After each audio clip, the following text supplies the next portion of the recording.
quiet and still of the Arizona desert. As day turns tonight, you'll hear the roar of the engines in the area they call the Valley of the Sun. The setting often spectacular. The racing here, a sight to be seen. FX welcomes you to the Phoenix International Raceway and the Super 8 pre-race show.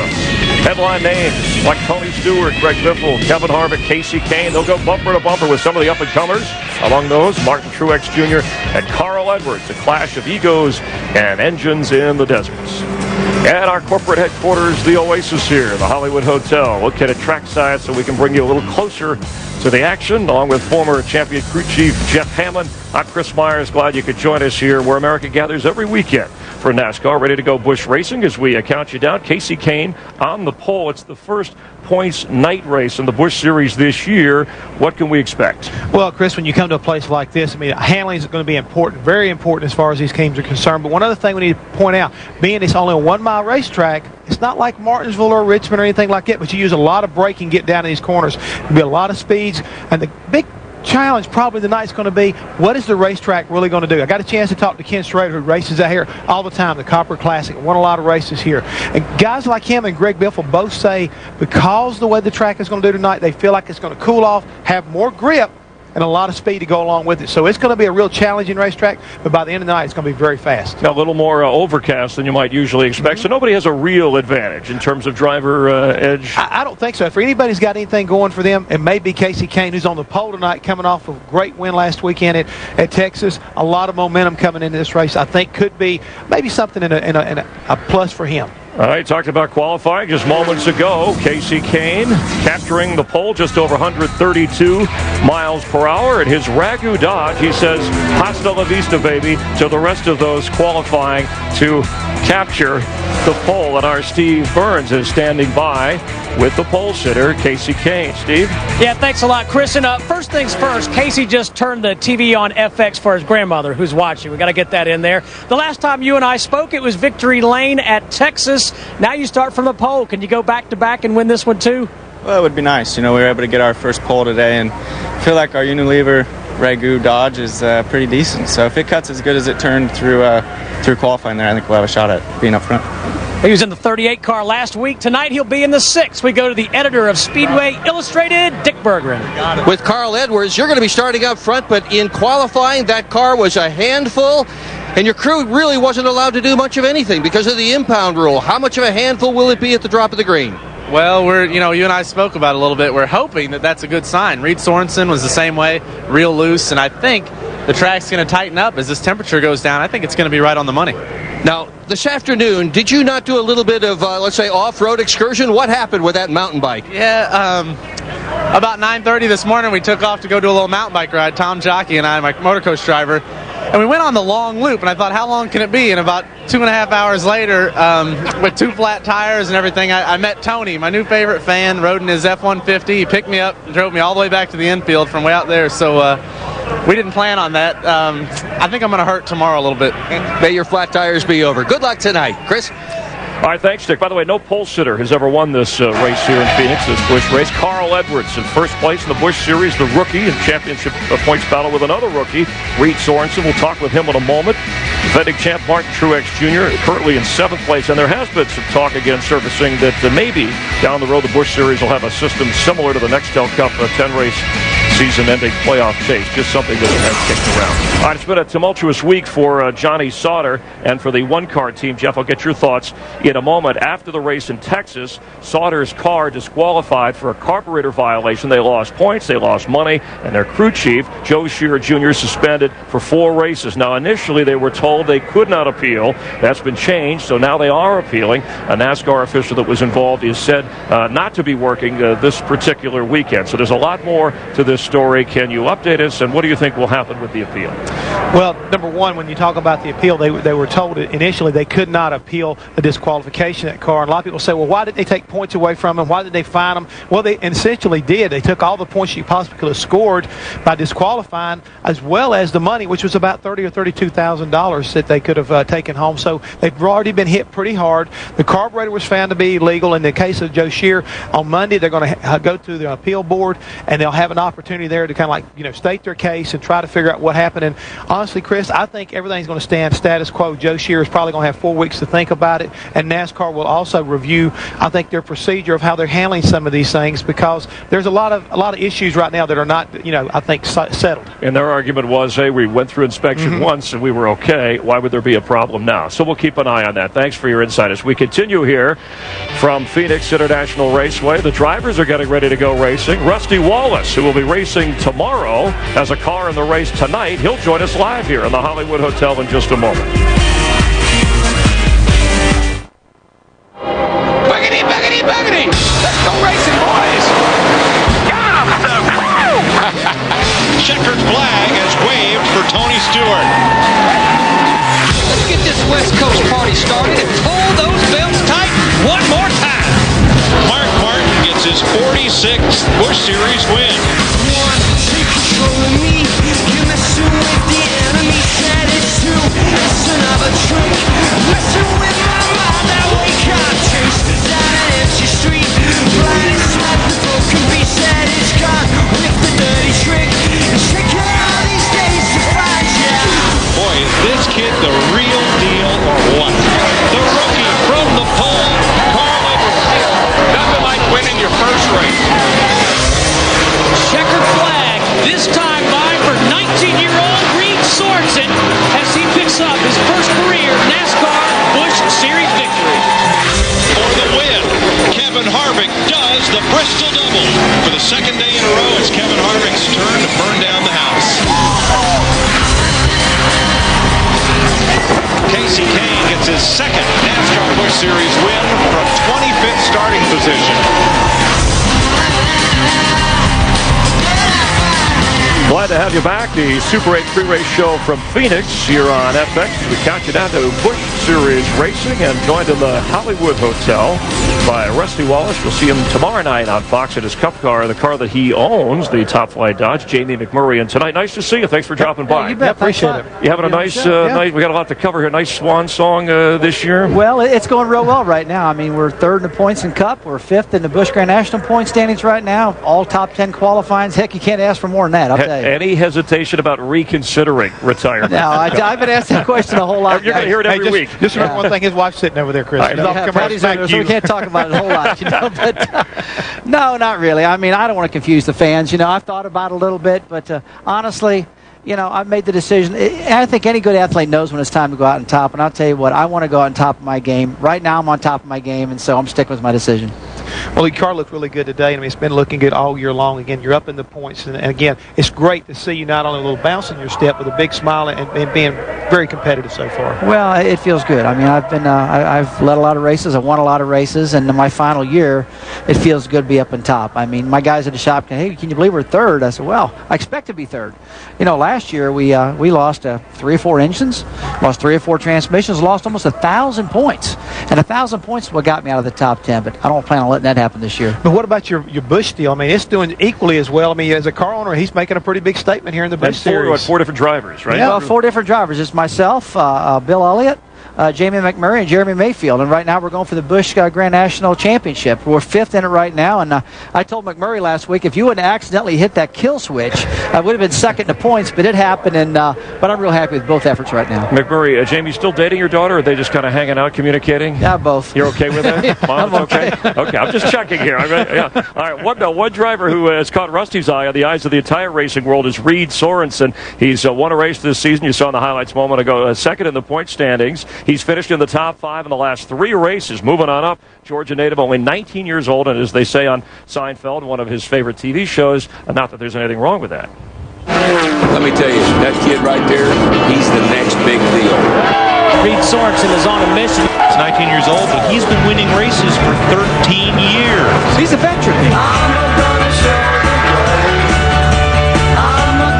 And Reed joining us from down on the track here live as he gets ready to hop in his car and go racing. Hey, at your young age, you get carded sometimes when you go to racetracks? People have trouble believing you're actually a Busch Series driver? Well, I've had trouble a couple times getting in the garage because I forgot my hard card, and I try to tell them I got to go because I had to go to a meeting or something, and they try to chase me down, but I haven't had too much of a problem. Well, now, Reed, you won a pole, You've won a race, and that's usually what most teams try to do at the beginning of the year. We want to go out and win at least a pole and win one race, and you kind of see how things shake out. But you guys have already done that, and I hear you talking about finishing well and trying to score points. Are you thinking championship now? I think definitely we are. I think the whole team is. Going into this year, we just wanted to finish top 5 in points and get Rookie of the Year. And I think now we kind of changed our goals a little bit. We're sitting second right now, and Carl Edwards is first. And it seems like every time we have a good run, he's right there behind me. So I think that just shows how hard it's going to be. But I'm up to the challenge, and I think my team is also. Reed, this Rusty Wallace. Last year, the car you're driving now won the race with Jamie McMurray driving the car. Do you feel like it's as good a car as he had last year? Yeah, I do. I talked to Jamie about it, and, I think it's a good enough car to win. And, like I said, I thought I could get the pole, and I qualified horrible. So I hope I'm not wrong. Yeah, well, you're turning a lot of heads, buddy. I tell you what, everybody's excited about the job you're doing out there. Well, I appreciate it. And it was cool because I was on Eli Gold's show today, and Michael Waltrip called in. And it means a lot when, people like yourself and Michael say good things about me. It makes me feel really good. Yeah, hey, thanks a lot. Reed, how about just a thought on this particular track? And the questions about when you're going to race in Cup are right around the corner. Yeah, I've been getting a lot of questions about that, and I'm just trying to concentrate on this year. I want to win some more races. That win just made me want to win some more. It was awesome. So I just got to focus on this year, and everything else will fall into place. I told you he was smart, Chris. Stay focused, young man, and that way those victories will come and everything else will fall in place. Starting 17th in a few moments. Thank you, Reed. Good luck in your Dodge. Thanks for joining us so close to the race. Rusty, how about, it seems like the drivers keep getting younger and younger and just as talented, even though the veterans like yourself are holding up in their end of the bargain. But the drivers, what do you attribute their success so early? I got to tell you, I'm not going to say it's a total mystery, but some of it is a mystery, man. I mean, this young fellow right here, obviously he's been around racing for a long time, but to go out there week after week and put that thing in the front all the time. I mean, I know when I watch the Grand National races that my car's in, our Top Flight Dodge and Miller High Life Dodge, I see this 41 up front all the time. You saw Kyle Busch up front all the time. You're like, man, how can this happen? But these guys have got really good teams. They're being tutored really, really well, and they're paying attention. But Rusty, I think right now what you're saying, we're also seeing that with your son, Steven. I mean, he's in good equipment. You give him the right kind of coaching, but yet at the same time, he still has to push the pedal down and give the feedback back to the crew chief or whoever's working on the car. And so far, he's doing that too. So you got to be equally as proud because they say that Steven is going to be the next Wallace coming up. Well, thanks a lot. I appreciate it. And I feel like he is going to be. He's been really, really good behind the wheel, giving a lot of good feedback to his crew guys. He won the Snowball Derby, which was one of the biggest races of the year. I mean, Patty and I were really happy and elated to hear that. But, hey, you know as well as I do, this is all about handling. You got to know what to tell these guys to get this car right. Yeah. And I honestly think that a guy that can be successful long-term has got to understand that car. He can't say, it's not handling right, go fix it for me. Right, I'll be back in a little bit. You're right. For the Little League coach who coaches his son in baseball, obviously with the Wallace name, your son has additional pressure. How do you handle that? How have you handled that to this point? Well, it's not been as easy as I want to, and that's one of the reasons when I quit driving full-time, I want to spend more time with Steven. On the track, off the racetrack, thinking about the car, doing the right things on and off. And right now, he's wide open. He's full of fire, and I just got to calm him down and get him focused. And I tell you what, though, when you put him in that car, he gets focused. But when that car's not running the way it's supposed to be, he can get wild. That's what I got to fix. I wonder where he got that from. Yeah. All right, well, he's only 17. We'll continue with Rusty Wallace here in Phoenix. Tony Stewart, part of the group of drivers that'll go racing here. He's going to join us here in just a moment. The Super 8 pre-race show continues from the Phoenix International Raceway. Nice to have you along here on FX. On FX, the Super 8 pre-race show, and earlier today, the Nextel experienced 15 children from the Phoenix Children's Hospital Cancer Ward were guests of Nextel in the Busch Series. Our own Larry McReynolds helping out with the tour, coaching a few youngsters, including Logan Kressel from nearby as they drove in stock car simulators. At Phoenix International Raceway, we're about 240 miles south of the Grand Canyon, 200 miles from a checkered flag, and what will no doubt be a great finish as we get a look at some of the 12 drivers that'll be racing tonight here on FX, and then tomorrow night, prime time, Under the Lights Cup Racing. And also racing tomorrow night, Rusty Wallace. So what do you think so far of some of the competition? What kind of year it's been in the Cup Series? I think the competition's been really exciting. I think the big story has been the tires and the spoiler. I know I took a lot of heat for suggesting a shorter spoiler and a softer tire. How has the spoiler changed? Has it made it tougher? Some guys say it's more. I'm going to tell you the truth. I would have thought that with the softer spoiler, a shorter spoiler, we'd have lost all the grip. We had to soften the rear springs, get the mechanical grip back. I haven't seen that. These guys are still running the big springs, if not more. But The one thing I hope would have happened, I thought the aero push would have went away a little bit. It hasn't seemed to go away at all. It might be something you're stuck with forever. You never know. It could be you're stuck with it forever. The good thing is the tires are wearing. It's took the strategy out. Should you put no tires, 2 tires? Now everybody comes and puts 4 on. 4, but when you talk about coming down for 4 tires, you got to come down pit road. And a lot of guys this year have been busted speeding down pit road, yourself included. Yeah, you don't like that new system. What do you think about this new timing deal? Because again, I mean, it no room for error. I don't have a problem with it. Now, this has happened to me, this has happened to me once so far at Martinsville on the last segment. I went to NASCAR. They showed me the timing and scoring system. Folks, this thing's actually got a line in the racetrack all the way around the racetrack. If you cross one segment too fast, a red box lights up and starts flashing on the computer. And when that red box lights up, you're busted. And so, this stuff of coming in too fast or leaving too fast, that's gone. I got busted on at Martinsville. I thought I had the race won at Martinsville, and that lost me the race right there. But you just got to keep it in your head. I mean, you look at your tachometer, they're giving you a 5-mile-an-hour tolerance. Right. And you can't screw that up.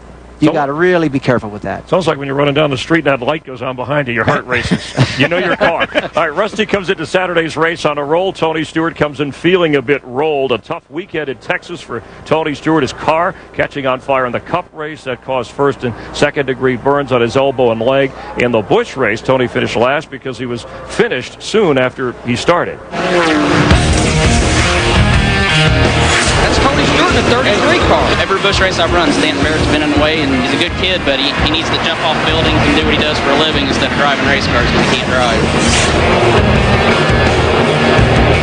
And Tony Stewart's problems last week at Texas compounded Saturday and Sunday with a fire on Sunday in your Nextel Cup car.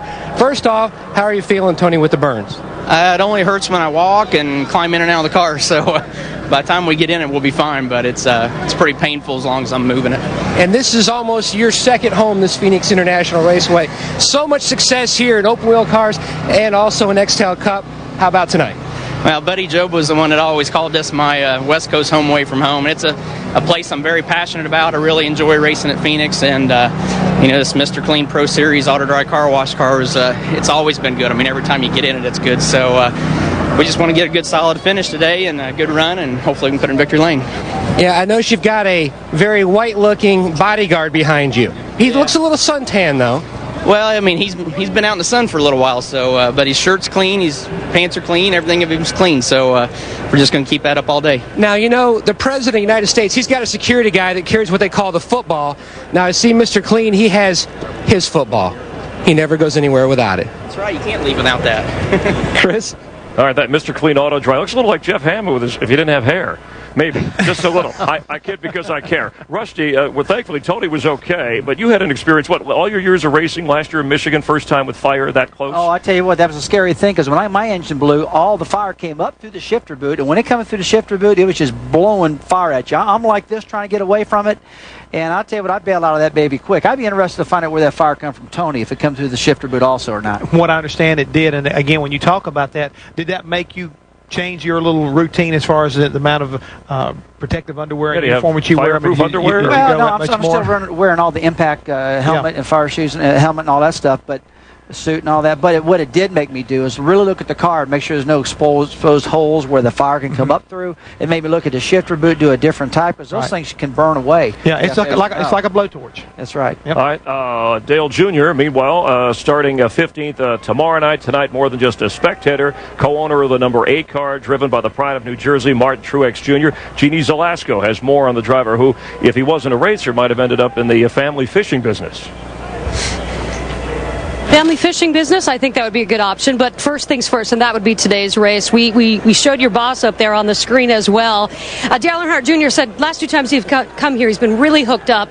But there's no secret. But come on, just you and me here. What has he shared with you about having success at this track? Oh, nothing really. He's just had a really good car. And No, you, my friend. What do you need to do today to have the same kind of success? Get to the front and lead the most laps. I mean, that's what he seems to do. So, I don't know. His car was always good here in the long runs, and that's how ours was yesterday in practice and here in last year in the fall. We really came on at the end of the race, hoping hopefully we can do a little bit earlier in race, but I feel real good about my car in long run, so I think it'll work out. All right, take the secret with you into the car. He's working his own magic, by the way. One start here. He'll be on the pit box, though. He said we brought him back on the pit box because when we started out together, we ran really good in the beginning. And then we started having bad luck, and he said, well, I'm the bad luck. I can't be on the pit box no more. So he quit doing it. And we've been running so bad lately, I told him to come on back, and he's going to. So how nice of you to invite him back. Yeah, and they're never going to invite me back if I don't give him the microphone back. Hi, Chris. All right. That's all right, Jeannie. Thanks for working with us. Rusty, how about you now? You got a car in the race. Where will you be watching from tonight? Well, I'm going to stay here for just a little bit. Then I'm going to go up on top of the suite in turn 1 and 2. And you can, I'm a bum a suite off of Fred Wagenoff from Action Performance. I can look down at the track and see the whole track, and that's what I want to do. I like working with my drivers. When they say the car's loose or tight and they're confused about what they can help, what'll fix it, I try to throw some suggestions in, and I enjoy doing that. Well, when you say that there, Rusty, from your vantage point up there, or wherever you decide to watch the race from, have you been able to feel like, well, I've said one or two things. I mean, a couple of times, Jamie and Jeremy both have said, hey, when he called in there, he had some great ideas to help kind of get us back on track. Well, I'm driving the track in my Cup car, and I know the feel out there. And when they call me up and say, look, I'm loose getting in, but I'm tied off. I'm going, okay, let's put some wedge in it to get it in. Let's raise the track bar up to keep them roll through the center. What do you think of that? They'll go, that's what I want. Because let me tell you what, a driver, when he's in real tense situation like that, they're looking for something. Help me. Somebody give me some help. And sometimes you can give them a suggestion that's not going to work, and they'll go, yeah, do it. They just want something. But I enjoy doing that. It's good to have, all that experience handy. There have been 6 Busch races in Phoenix, 6 different winners. Given that information and armed with a degree in mechanical engineering from Old Dominion University, didn't take Ashton Lewis Jr. very long to figure things out and to figure out that this would be a wide-open race. The driver of the 25 Marines car, fast during happy hour. Nothing would make him happier than to win his first Busch Series race. I'm Ashton Lewis from Chesapeake, Virginia. I drive the number 25 Team Marines Ford Taurus. This is my 5th full-time season in the NASCAR Busch Series. I got started late in racing. I was 16 years old, and my father was helping out Elton Sawyer in the Busch Series, and that's what got me started in racing. The first time I got in a race car, it was a lot different than I expected. The G-forces I felt, the speed of the car, it wasn't anything I'd felt before and wasn't what I was expecting to feel.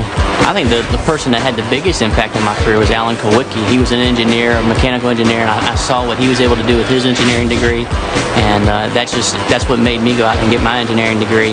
I love to go surfing. I don't get to do it nearly as much as I'd like to, but if I get the opportunity, I like to go out there in the ocean, spend a couple hours a day and kind of relaxed away from everybody else and can just kind of calm down. To me, it's the greatest honor to have the Marines on our race car, and to think that every time you're climbing into that car, or I have Marines on my uniform, that all those men and women of the United States Marine Corps are out there looking at us and pulling for us, and it's a great honor to carry their name out there. Hoorah! Ashton currently 5th in points in the Busch Series championship standings as we get ready for the 9th race of the 35 scheduled for this year. Rusty, you won here in 98. This track, has it changed much, or the personality of it over the years, and what's the best way to attack this 1-mile track? Well, the track has really changed a lot. It's especially off of turn 2. If you remember, the track used to really cut in off of turn 2, and a lot of the drivers would take the right rear quarter panels, Jeff and Chris, and they would touch up against it and really ruin their day. I remember the day I hit it, it broke my track bar. Yep. But we made some comments to the people here at this track and said, hey, you should take that out of there. And they listened to us. They took that out of there and continued to wall all the way off of turn 2, down into the back straightaway. And now when the cars come off the corner, Jeff, they really drift out a lot. Yeah, what you're talking about originally, that part of the racetrack was about 48 feet wide. They moved it out 12 more feet. And so it really has helped the guys be able to arc up off that corner and make it a lot safer and make for better racing. Artie Kempner, our director, illustrating that wonderfully. All right, we're going to listen to your brother Kenny Wallace, right? Qualified 12th for tonight's race, and how he sounded on his communication earlier today here in Phoenix. No, just a little tight in 1 and 2, but the second lap I was better. Really good in 3 and 4. We're going to win. We're going to win the race. Just get the adjustments out of them. Let's go. And his stacker 2 for it, a little confident there. Right? That's a lot of confidence, and he's right. I'd say most of the guys out there, they didn't have any grip in the first lap, and once the tires heated up and they got the grip back, their second lap was much, much better. So that's what Kenny felt. But he must be very, very confident from yesterday's practice session and what he did in qualifying today. So it's hard to beat confidence going into it. Well, it's always good to have confidence, and at the same time, it looks like his team is coming together, guys. The confidence runs in the Wallace family. So you're going to hang and watch with us from the Hollywood Hotel for a little bit, Oh, right? I've got to. I got to see the first couple laps of the race. Check out your Top Flight Dodge. It's the Super 8 pre-race program here in Phoenix. And we're going racing here on FX as we count you down to the start of the race. Don't go away.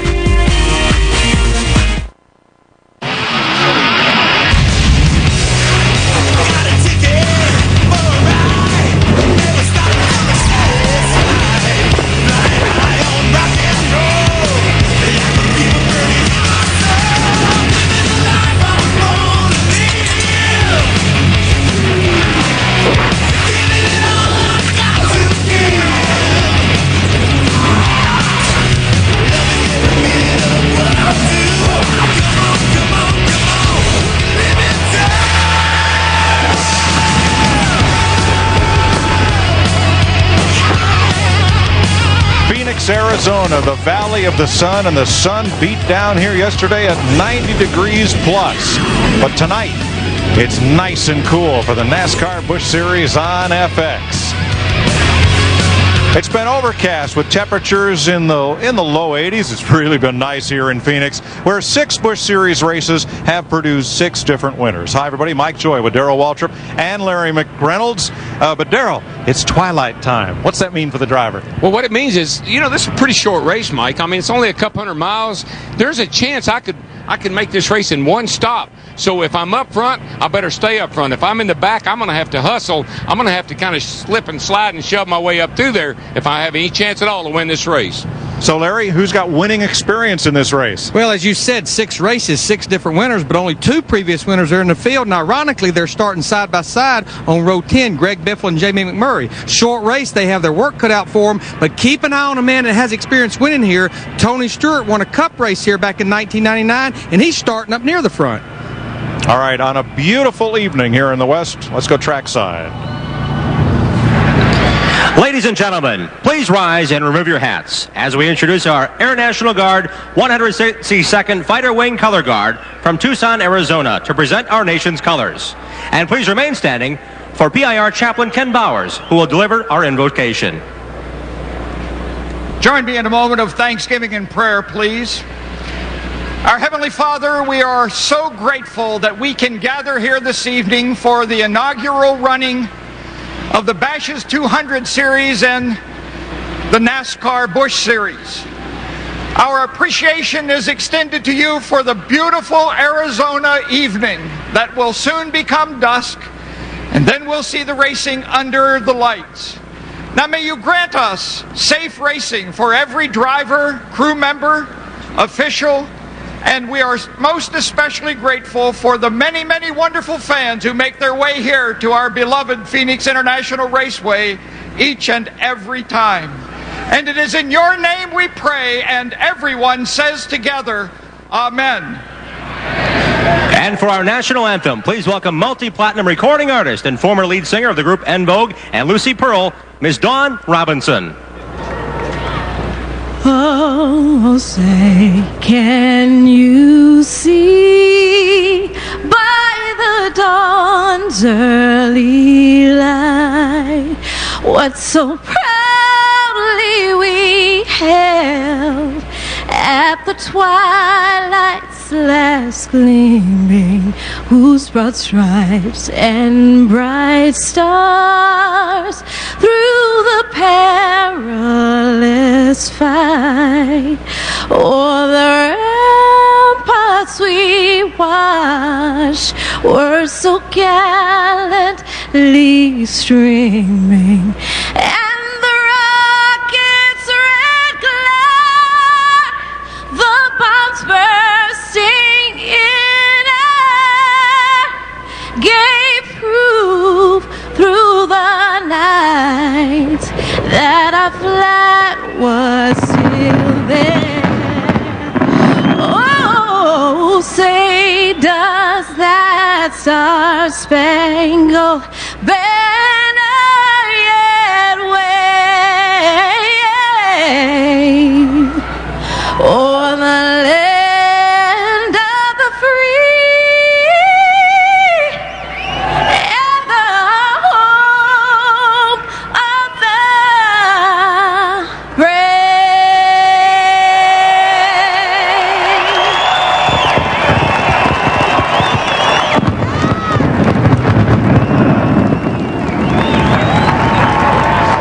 Set to go racing on a beautiful, balmy night in Phoenix, Arizona. Darrell, like all the NASCAR Busch Series races, this is an impound race. You qualify, you line them up, they introduce the drivers, and let's go race. Yeah, and that's kind of good news because you won't have to worry about making a lot of changes. You practiced on race setup, you qualified on race setup, you should be good to go. That should mean that it's going to be a good race and not all in the pits, all on the track is what I like. Short race and not a lot of time to make adjustments. 1, maybe 2 pit stops, maybe 3. How about the gamblers, Larry? How are they going to approach this? I guarantee you there'll be some gamblers at the end of the race. All year long we've been seeing if you did not have fresh tires at the end of the race, you were in trouble. You were going to get beat. But this is a tire very similar to what we ran last year. I'll guarantee you people late in the race, if they have enough fuel to go to the end, they will stay out on those older tires for track position and roll the dice. 1 week ago, in the NASCAR Busch Series, Casey Kane went to victory lane. And he's up front again tonight.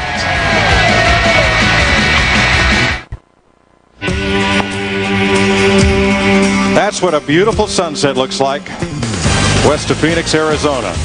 By the time I get to Phoenix, they'll be racing. Or something like that. So no worries about late afternoon sun in the driver's eyes as you have a look at the starting lineup for tonight's race on FX. But it's twilight time. First 3 rows inside, all Cup drivers, outside, all Busch regulars. We'll see how that plays out. Plot thickens. As we go trackside to Matt Yoakum. 6 Busch races here at Phoenix, Mike Joy, and 6 different winners. The last guy to go to victory lane here, Jamie McMurray. Now, he won last year 3 different times with 3 different car owners, and you talked a lot about how this team has come together for Rusty Wallace, and also about the sun here. Now, Jamie says the car was good in final practice, a little iffy in qualifying. He's already taken off his tinted tear-offs off his visor. Sun not a problem here tonight, could be tomorrow night. Look for this team to have a very solid run tonight as he tries to become back-to-back winners here at Phoenix. Jeannie Zalasko. Well, name a series, any series. Tony Stewart's probably raced in it, probably won at it here, except in the Busch Series. He says he knows every inch of this track except from behind the wheel of a Busch car. Last time we saw him, remember, he was singed at Texas when his engine blew. He said he is okay, but of course, remember, he was burned on a Saturday by Stanton Barrett. So you better believe he will be trying to avoid the 36 car tonight. Tony Stewart enjoying this track, ready to make his mark in the Busch Series. Let's go trackside and get this thing going. Ladies and gentlemen, please welcome back Johnny Basher for those most famous words in motorsports. Gentlemen, start your engines!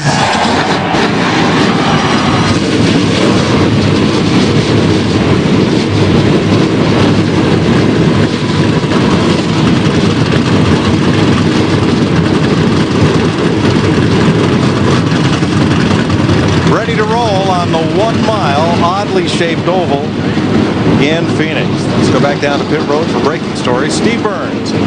Thank you very much, Mike. Folks, you may have just heard Kenny Wallace tell his crew after his qualifying run, we're going to win the race. He's been to victory lane 9 times, but it's a victory drought of 78 races. He hasn't won since Rockingham in 2001. I said, Kenny, the pressure's on. We heard you on TV. He said, I like that kind of pressure. I'm going to win the race. Let's go to the editor of Speedway Illustrated magazine, Dick Berggren. Well, Casey Kane is hotter than the desert sunshine at midday. Last week in Texas, he doubled his win total in the NASCAR Busch Series, winning for the 2nd time. And today, he won the pole for the 4th time in his career. There had been, however, significant concerns about the radio in car number 6 that will start on the pole. They have gone to the backup channel. They just checked it, and so far, all's well. We usually see Casey Kane in the 38. Tyler Walker on board that car tonight. Casey Kane in the Ray Evernham number 6.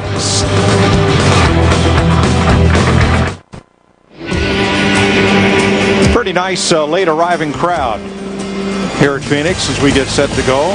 Biffle rocks Phoenix all the way from Vancouver. And it's a balmy night. It's a beautiful night. The thing about it, look at this track temperature right here, 81 to 87 degrees. That's already about 15 to 20 degrees cooler than what we had qualifying today and even what we had yesterday in practice. 83.9. How warm is it in the Hollywood Hotel, Chris? We always have the temperature just right. That's what Rusty was telling us. All right, so it was sunny yesterday, overcast now. You'll be racing tomorrow night, but what would concern you tonight as a driver? The thing that's going to concern me tonight is what is this track going to do? Because generally when it cools down, the track gets cold, the track track goes tight, but it's not doing that right now. Last night in practice, we were still loose, just had total overall grip. What I want to know, and what a lot of crew chiefs and drivers want to know, what's going to happen here tonight? Because we've never raced here at night. This is going to be an education, this Grand National race is tonight. So what you're trying to say right now is that a lot of the drivers, a lot of the crew chiefs that will be racing tomorrow night will probably be here at the track watching what's going on. If they're not watching Fox tonight, they might not have the inside scoop for tomorrow. And Russ, you'll be watching close as the crews get ready. Russ, thanks for hanging out with us. Enjoy the race, and good luck tomorrow night. Thanks a lot. I'm going to my perch right now and get ready. Yeah, and there's your counterpart you got to go up against tonight, Dale Earnhardt Jr. and Martin Truex. Car owner versus car owner, driver versus driver. Well, with that camo hat, hopefully we won't see him tonight. All right. Mike, Larry, Darrell. Carl Edwards' crew getting ready. I love it when the teams get together like this, Larry, and I mean, they get all pumped up. They are just as excited as that driver is. As you say, they might have but a couple of chances to get it right on pit road during a pit stop. But I think this is one race I would have, if I was a Cup driver, I would have gotten me a ride in this race tonight for the experience.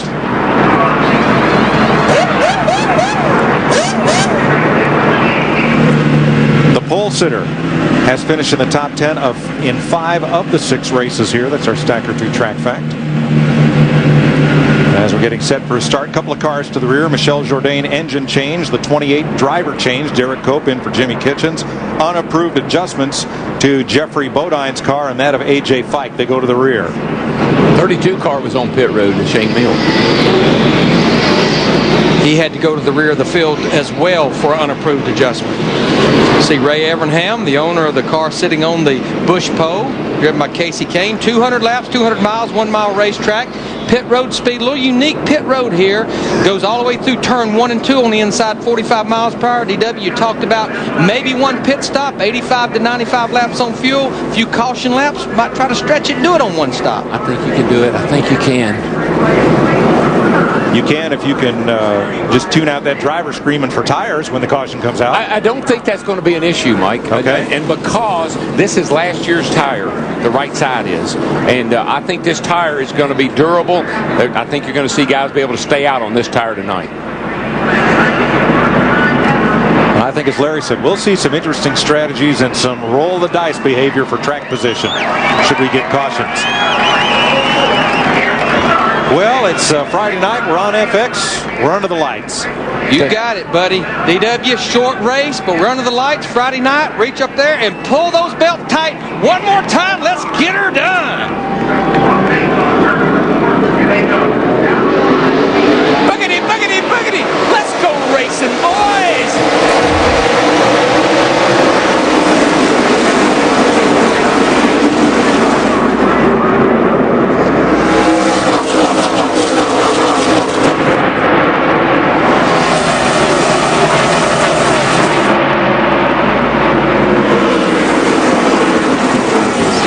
Denny Hamlin in that 20 car stuck on the high side. Looks like he got a good bite up there, though. Yeah, a lot of times, Larry, as we said before, everybody's fighting for the bottom. Sometimes you can make some really good passes around the outside if your car will stick up there early in the race. 3 prior Busch races, 1 Cup race, and right now is the first time Casey Kane has led at Phoenix in a NASCAR car. Darrell, this racetrack is plenty wide. You see these flat corners here, but you have to be so careful running side by side off the corner because the car wants to go to the outside if you're on the inside. Yeah, she'll boot scoot on you. You got to watch out for that.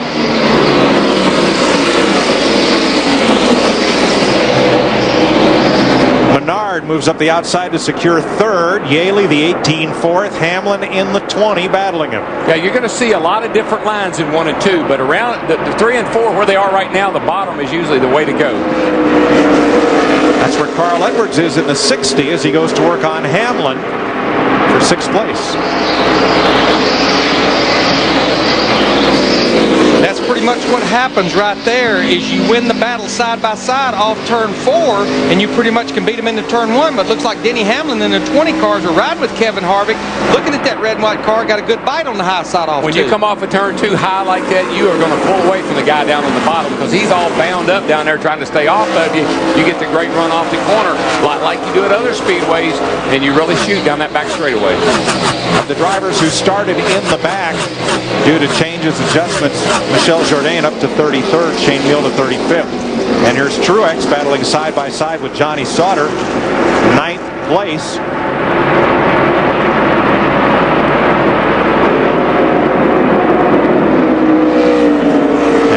snares that spot behind Elliott Sadler.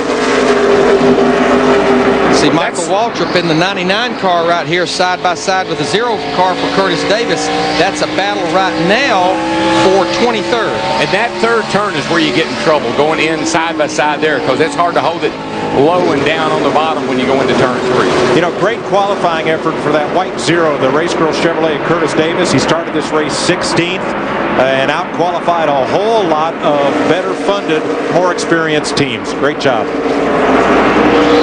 And somewhat holding his own right now.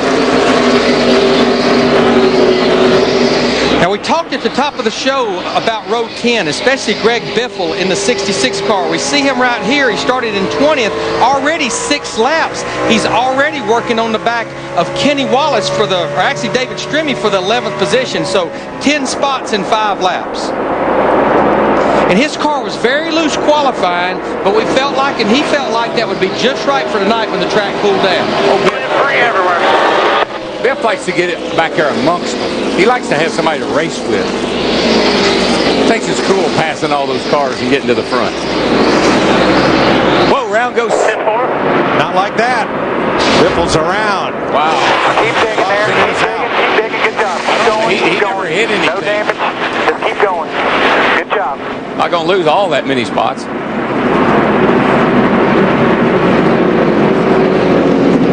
Hey guys, left front skirt just a little bit. I got the curb. 4 tires. And what he's talking about, Darrell, on the back stretch where he went through the grass, there's almost like some rumple strips over there, and it looks like maybe he bent the left front valence. You can see it right there. Yeah, there's the dog leg back there, or the kink. And as you come to that kink, if you happen to hit those rumble strips, he just gets around all by himself. He was loose qualifying, Larry, and guess what? He's still loose. We just had heard his radio transmission. You can see right there when the car bounced up in the air, that's when he hit those strips over there, that he was pretty loose, pretty free, he said. Right here, that's where you get in trouble down that back. Well, actually right there where the yellow starts. Looking back from David Strimmy.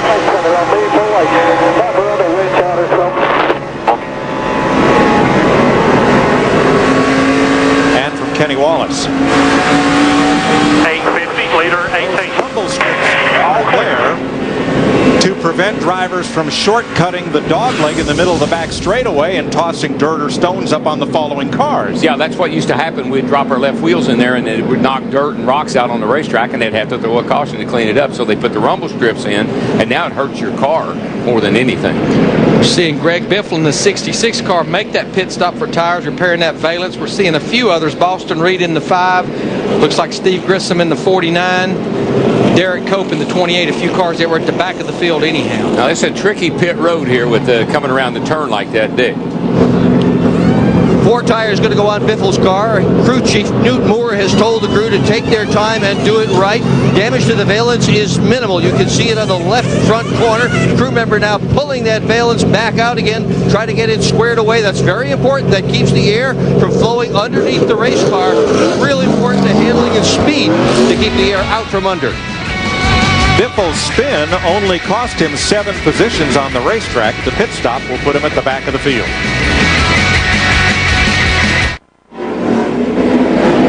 They restarted and they crashed in turn 2 the second time around. Same thing happened to the 2 car here that happened to Greg Biffle a moment ago. The 2 car just got a little loose up there in the middle of coming off turn 2, and he wasn't so lucky. See Tim Fedewa in the 12 car, not very lucky either. Tim was actually having a pretty good run. A lot of damage on the 25 car of Ashton Lewis. Clint Boyer spun and Lewis could not avoid him coming around. Fedewa spun to try to avoid it without success. A lot of damage to Boyer, and looks like Fedewa was looking for a push to get going from the apron of turn 2. Here's Matt.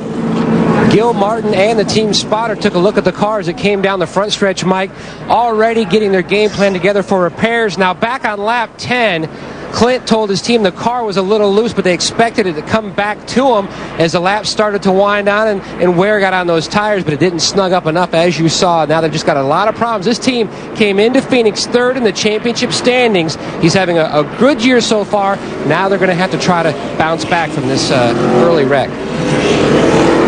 Watch the extreme right side of your screen and you'll see Clint Boyer come into view backwards. Yeah, he just come off the corner there. Very similar to what Biffle did.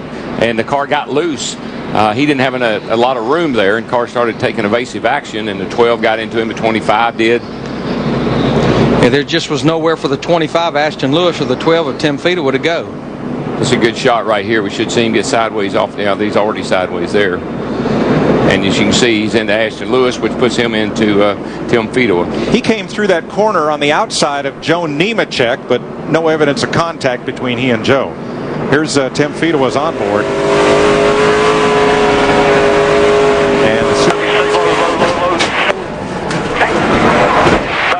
Hold on to it if you can, brother. A couple of hard licks. All right, we got hit on the right rear. Car came across the racetrack here, right rear. I'll tell you if he gets rolling. I think that was the 25 of Ashton Lewis that came across and got him. Let's see what we see from Michael Waltrip. Check up right here. Watch it. Right here. Come on with it. Come on with it. 25 got into there you go. Ashton Lewis, 25, went low thinking that he could get underneath Clint Boyer, and of course the 12 car was there. But Darrell, I go back to what Rusty Wallace was talking about earlier, that last night this racetrack was still loose, and it appears that maybe everyone was anticipating this racetrack was going to tighten up, and it looks like everybody's still running loose. I think they had the qualifying set up in. 12 laps, 2 quick cautions in the NASCAR Busch Series on FX.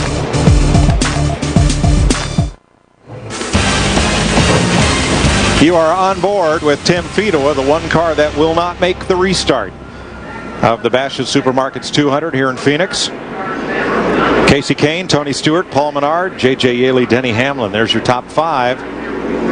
Ashton Lewis and Clint Boyer have made repairs and continue. 42 cars on the lead lap. We're set to go. We'll complete lap 18 and get the green flag once again. Now, Clint Boyer and Ashton Lewis, their crews have kept them on the lead lap. Remember, both those guys are in the top 5 in points right now. Clint's 3rd and Ashton is 5th. I think Boyer might be all right. That damage was mostly sheet metal, it appeared. I like the height of that rear spoiler myself. He's jacked up there now. If that means anything, we'll know here before long. See a battle right here for 8th. Elliott Sadler in the 90 car underneath Johnny Sauter in the 1. And Martin Truex Jr. says, Elliott Sadler, you open the door, I'll follow you through it, as well as David Stremme in the 14.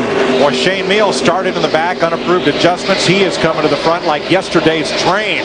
Did a slice and dice off that restart, and he's picked up 4 spots before coming up into this group of traffic, which includes the 44, Justin Labonte just ahead, and the 10 of Michelle Jourdain outside. We've got a 2-groove racetrack, not a 3-groove racetrack.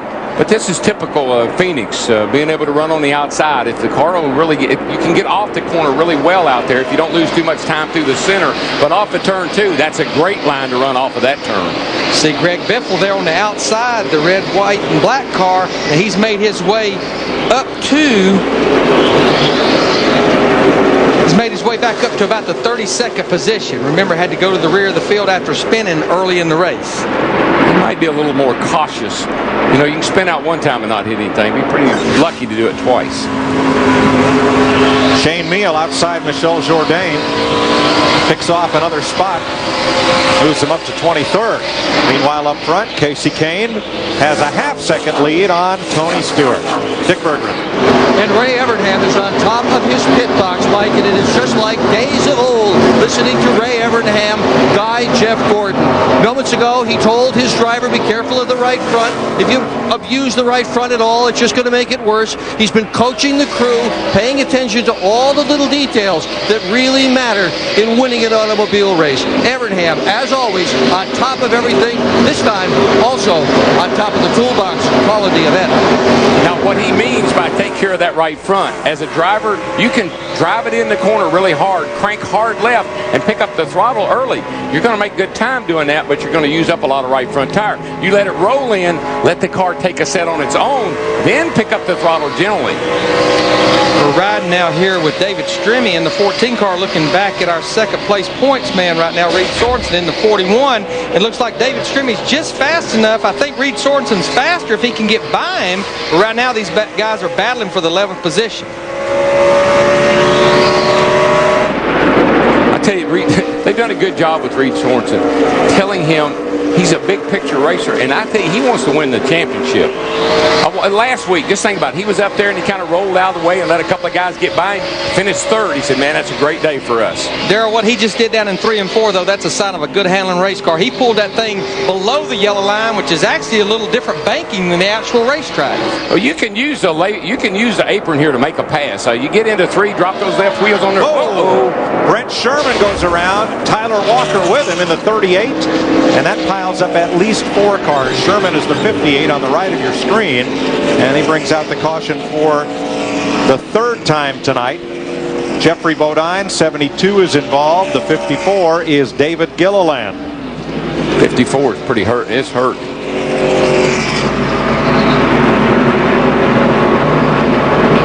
if we can figure out what happened here.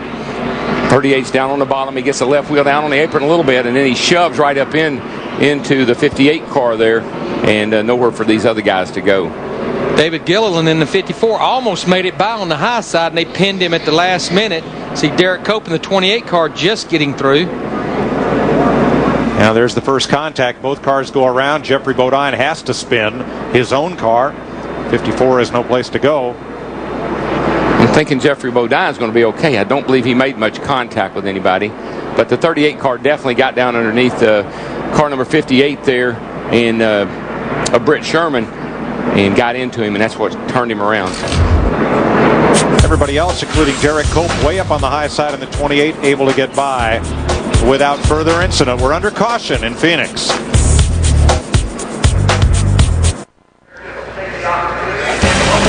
Cleaning up turn 2 after a 4-car pileup, 3rd caution of the night in the NASCAR Busch Series. Casey Kane has led every lap. There are the drivers involved in the crash. And watch the 38 contact Hickory Farms 58. And Darrell, that looked like a product. He was down on that apron just enough that his car moved back up the racetrack just ever so slightly. Yeah, Sherman didn't give him a whole lot of room. Didn't respect him being there a whole lot either. But the 38 definitely pushes up into Sherman. Now watch first the 54 up top. He gets jammed and crammed into the wall. Now watch the 28. Derek Cope takes the same route. Squeezes on by. Yes. Oh, what could happen to that 72 car? He cranked up there and rolled back, but now he's been pushed in. We're under caution in Phoenix.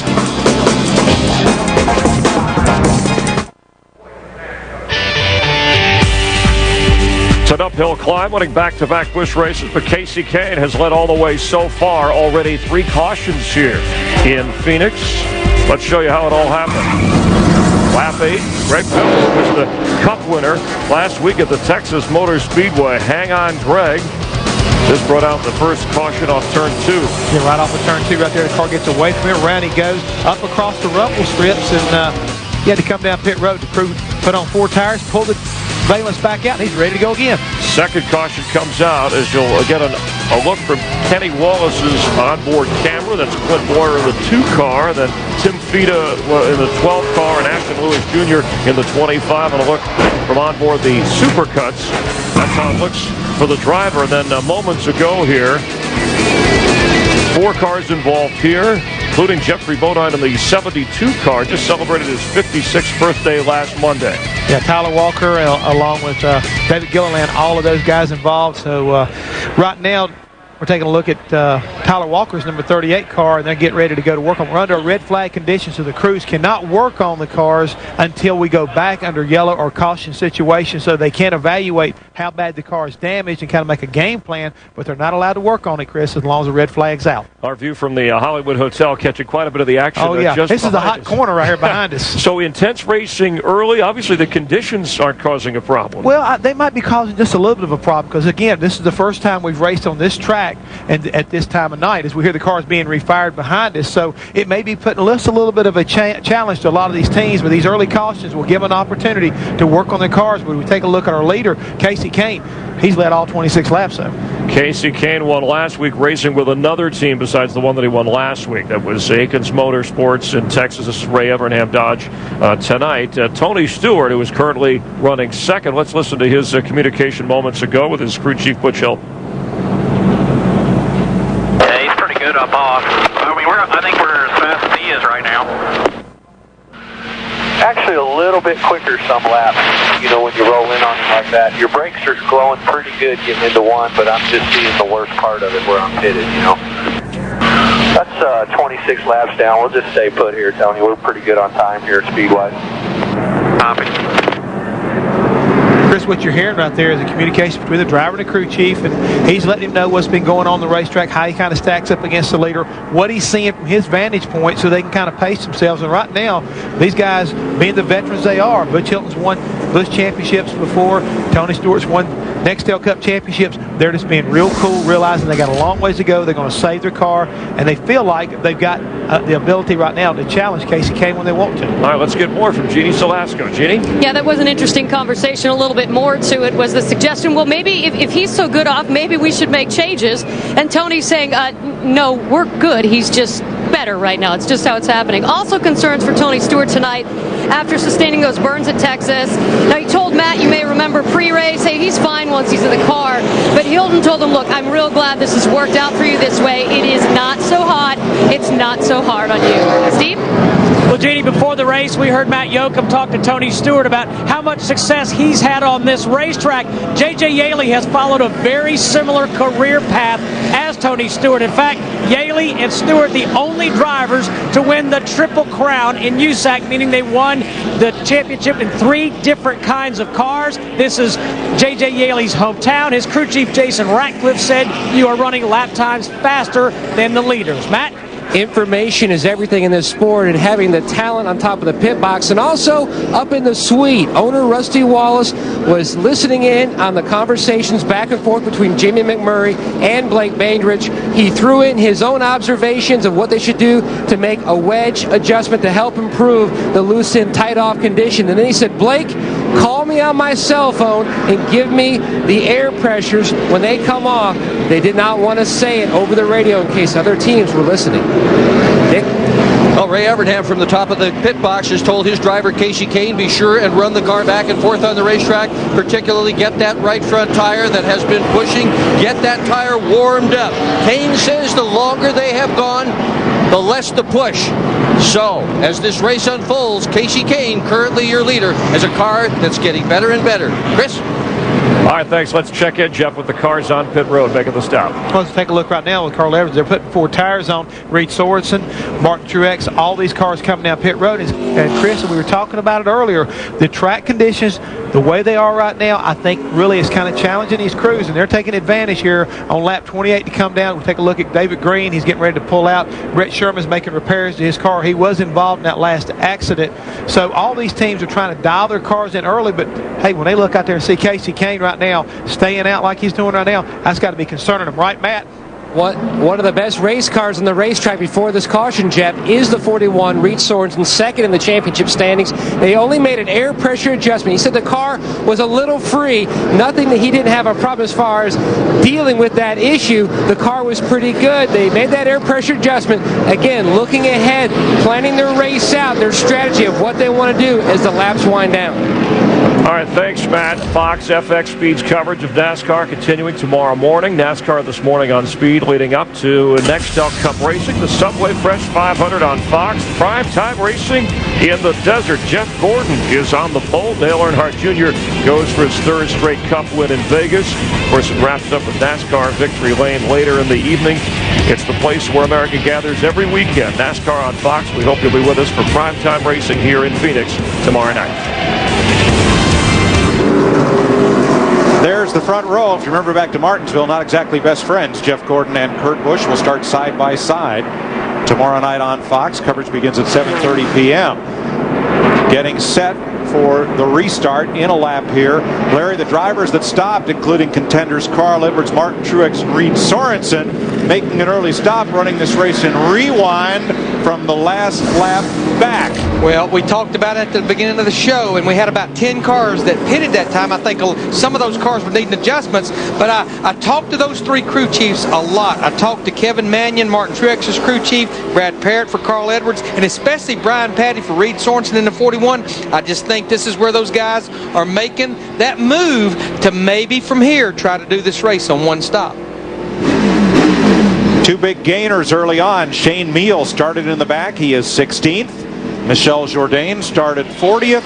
He is 17th in the number 10. There they are.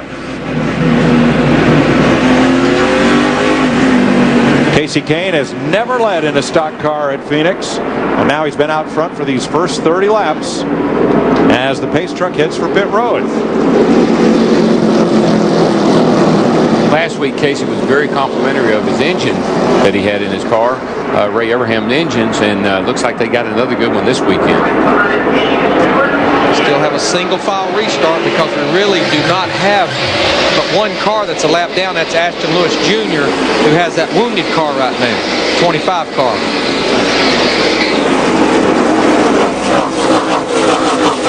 Elliott Sadler trying the outside and drops back in line behind Johnny Sauter in 8th place. Sorensen diving but can't get under Martin Truex. Edwards in the 60 to the outside around Mark Green in the 23. And I think you'll see these three cars slice through this pack of cars right here with somewhat ease, because remember, they have about 25 less laps on these brand new tires they just put on, but the further they go, the tougher it'll be. Mark Truex Jr. in the 8 car, as well as Reed Sorensen in the 41, got a good run on the high side off turn 2, trying to go by him on the outside. Contact there. Got smoke. Yeah, they got bottlenecked up back there. Had to lock it up. A little tire smoke. Racing the 78 of Jerry Robertson. Meanwhile, Michael Waltrip in 13th trying to hold off Shane Meal. But Shane Meal, even with all those cautions and the red flag, it's taken him 35 laps. He's already in the top 15 up to 14th. Had to go to the rear of the field because of unapproved adjustments at the beginning of the race. Oh, man, he's trying to squeeze through there and on the outside of Michael now, and Michael need to give him a little bit of room, and he did. See Michael bottoming out a little bit right there. The car's low in the front end right now. She's sucked down. But I just believe, like every week, Shane Meal right now, the 32 car, we're riding with him. It looks like he has a fast race car. If you'll just realize we still have a long way to go. Be patient. Something doesn't, Shane Meal and being patient, I don't think that goes together too well, Larry. We'll see, but I agree, Darrell. He needs to finish a race with a clean front bumper and a clean report card.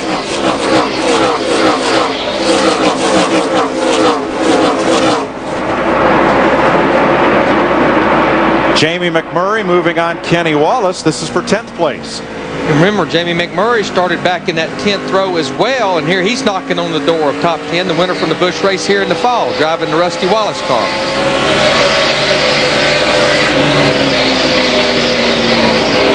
Boy, he bailed her off into turn 1 that time, but Kenny Wallace just running the bottom enough in the middle of 1 and 2, but looks like Jamie's going to get beside him. He should win the race down into turn 3 now. Now, when you get down underneath somebody at the kink back there, and then you can beat them into turn 3, you pretty much can make the pass. Good see us, man, I'm telling you. Oh, Shane Meal into the back of Joe Nemechek. Right now, these guys are battling for the 12th position.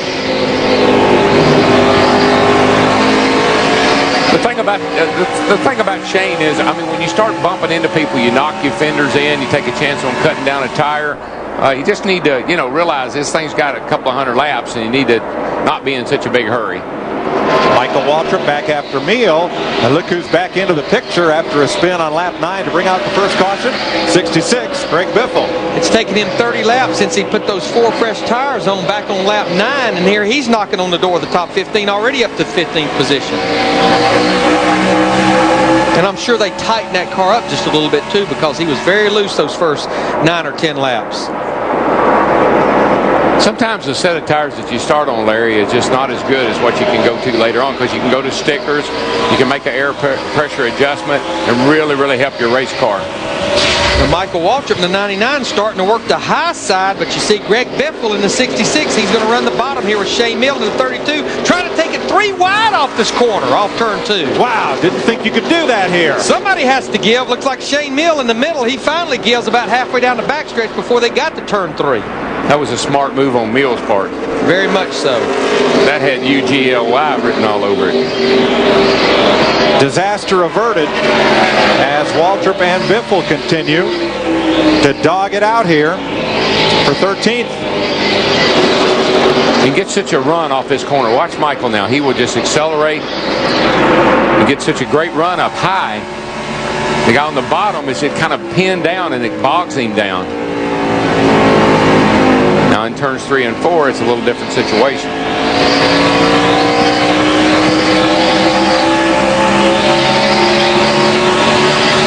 I think what Greg Biffle would love to see right here is a long green run. He'd like to make as many positions as he can make before possibly would get a caution flag where he could be back on sequence with everyone. Well, Larry, does it do him any good if his forward progress is halted like it seems to be right now? It, definitely he'd like to get by Michael Waltrip in the 99 in a hurry, and because he knows he's a little faster than some of these cars in front of him. Yeah, well, he's got the Joe Nemechek and Kenny Wallace and Michael as well. So, like we said last week, you can get past that first. Oh, his car around down here 5 of turn 4. Boston Reed is out. Boston is out. You got to warn him. Hard crash for Boston Reed in the number 5 of Hendrick Motorsports. Sure killed the radiator there. Yeah, the Lowe's car Afraid you is killed more than that. pretty hurt. Now, You're killed. Don't do anything stupid there, man. Look at we talked about Greg Biffle would love to see some long green runs. I think this is just the caution that cars like Martin Truex Jr., Carl Edwards, Reed Sorensen, who just was on pit road just a few laps ago, I think they want to see this caution. They can make up that track position now. Looks like somebody helps the 5 car around. Who is that? That is Clint Boyer. Clint there in the 2 car.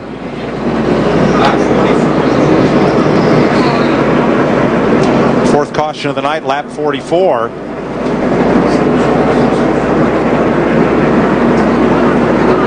And it's hard to see if the contact initiated the spin or was a result of it.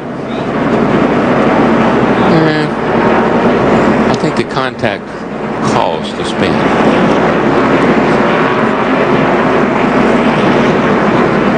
5 Boston Reed, Clint Boyer in 2. They were battling for about 30th or 31st position at the back of the pack. Just see a little damage at the bottom of the left rear quarter panel on Boston Reed's car from the contact with Boyer. We're seeing Kevin Harvick in the 21, Johnny Sauter in the 1, Stanton Barrett in the 36. But you see right here, that means pit road is closed right now. So these guys, they've made a bad mistake right here. Pit road is not open. And those guys, Matt, were running in the top 10.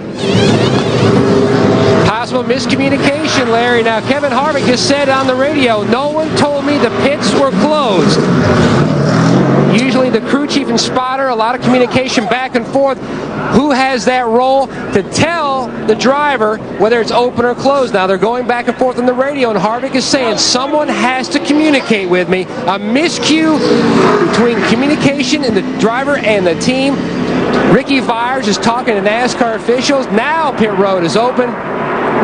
Yeah, and you see that light. It looks, that's kind of it is redundant to the flag.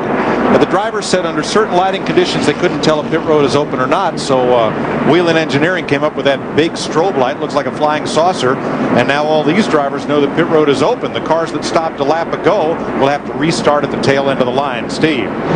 J.J. Yaley in, Mike. He says he is tight on exit and tight in the middle. They'll make a track bar adjustment on the number 18. J.J. Yaley from Phoenix, Arizona, 4 tires. Matt?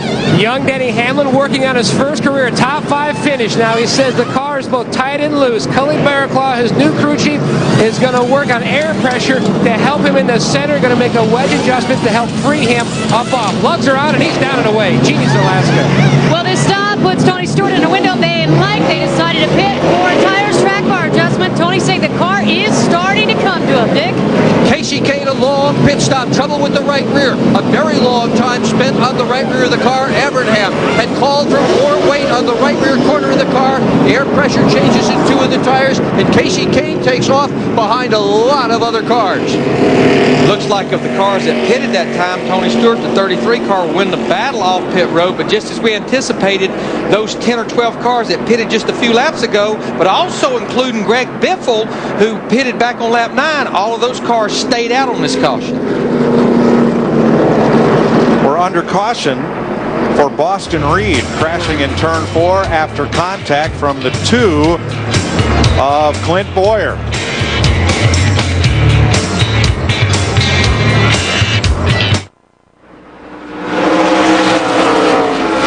One lap ago, they dropped the green flag to restart this. They went into turn 1 3 wide and into turn 3 3 wide. Remember when I said in the beginning of the show that everything would happen on the track?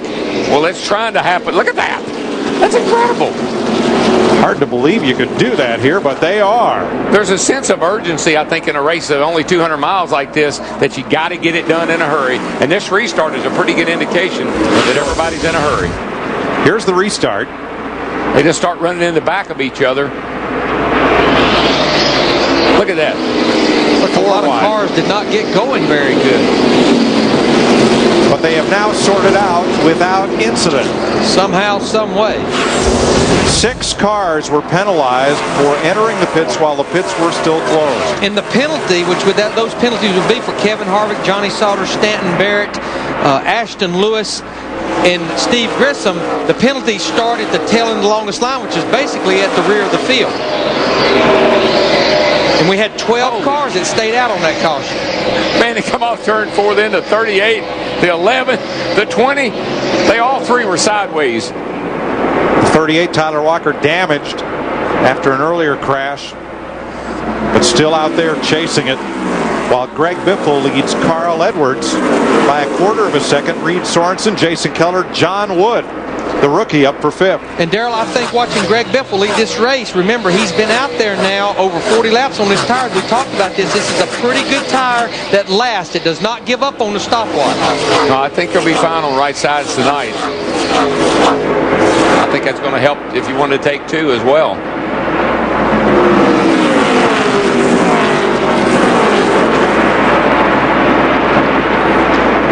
Greg Biffle, who spun at lap 9 to bring out the first caution of the night. Our rejuvenating moment of the race, brought to you by Just for Men Hair Color.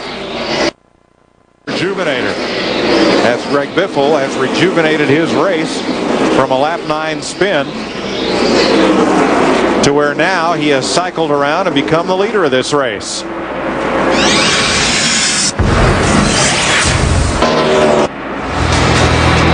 That was the spin all by himself. Came in, got 4 tires, restarted as tail end Charlie, and now he's out front at 54 laps. Well, that was the first caution, and he stayed out the next 3 cautions, and now he's leading this race.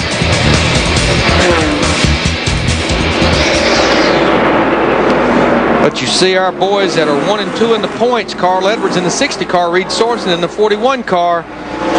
Looking right down the rear bumper right now, Greg Biffle in the 66. Yeah, in the 60 of Edwards and Sorensen in the 41. They're in a little bit better shape than got one around down here off turn 4.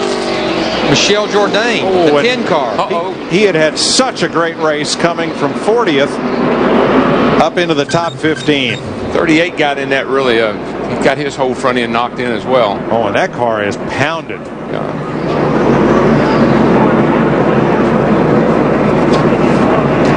Michel Jourdain, the open wheel veteran. If you can, pull it straight to pit road. Come on down here. It needs a radiator. Has clobbered the nose, and Tyler Walker has damage as well. I tell you, I don't know if it's a full moon under the lights or what it is, but these guys are driving like there's no tomorrow. Did that car just snap loose? It sure looked like it. Who just got by was our pole sitter, Casey Kane, in the 6 car, who was back there after that bad pit stop. Kevin Harvick, just watch Kevin Harvick's car. Yeah, nobody touched Jourdain. Doesn't appear. Till now. Tyler Walker gets into him, and that sends him straight into the safer barrier. Watch Harvick here. He's Kevin on Harvick. the outside, and all of a sudden they're spinning. He says, uh-oh, I'm in the smoke. I'm in the, where are they? Go low. Good call. You pretty much had to depend on that spotter. He's doing a Tennessee Waltz right there. From Michael Waltrip, there goes the spin by Jourdain. Now that's a bad through when you look back and see him.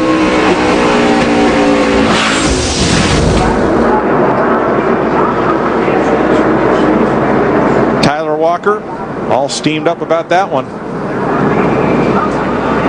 It Pit road is open right now, but we're not seeing a lot of takers because most of our guys were on pit road just on this last caution, and we had a lot of them back on lap 28. But Greg Biffle leading this race right now. The 66 car has not been on pit road since lap 9.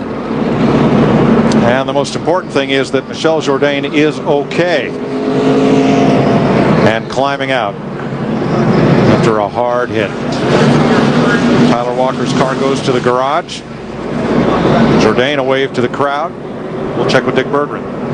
Well, Casey Kane had won the pole for tonight's race and had led every lap until the pit stop. Then a very, very long pit stop with an enormous amount of time spent on the right rear wheel. After that pit stop, I asked the rear tire changer, Joe Krushak, what happened. He said that the alignment cap that helps the changers and the carriers get the wheel properly on the 4s or the 5 studs, that cap has come off, so they don't have a good way to align the wheel when they put it on. They're going to have trouble with every single pit stop. Jeff Hammond.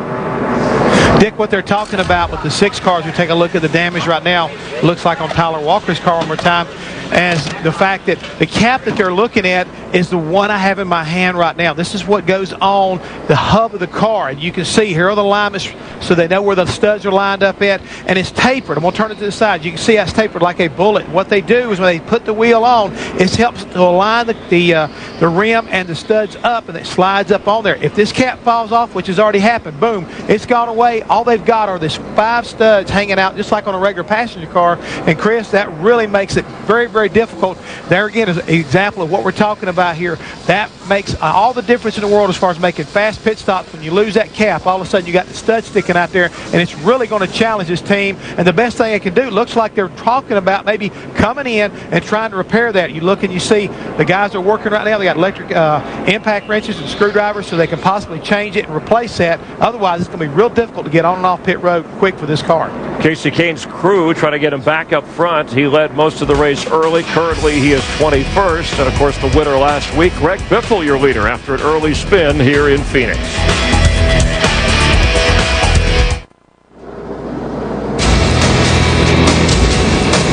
Very few places in America where the sunsets are prettier than they are out here in the Arizona desert. So we thought we'd speed with that one up for you so you can see it all. Because now night has fallen on Phoenix International Raceway, at least from where we sit. Let's have you do the math and show you the biggest movers in this race. Shane Meal up 26 spots. Now Michel Jourdain would have been on this sheet, except he's now in the garage after that crash. How about the teammates of ST Motorsports, Stacy Compton and John Wood, big climbers in this one? I know Greg Biffle started 20th, but on lap 10 he was about 43rd, so he really goes to the top of the charts of there. Let's do the math. A pretty nice move for Keller too. He's up there in 4th place. There's Wood and Compton. 2 Fords, and here's why this caution is out. Watch the right of your screen as Jourdain goes around, gets turned by the 38, smack head on into the safer barrier. And Kevin Harvick got squirreled up by Johnny Saunders. They tried to avoid it, but we're not part of the crash per se.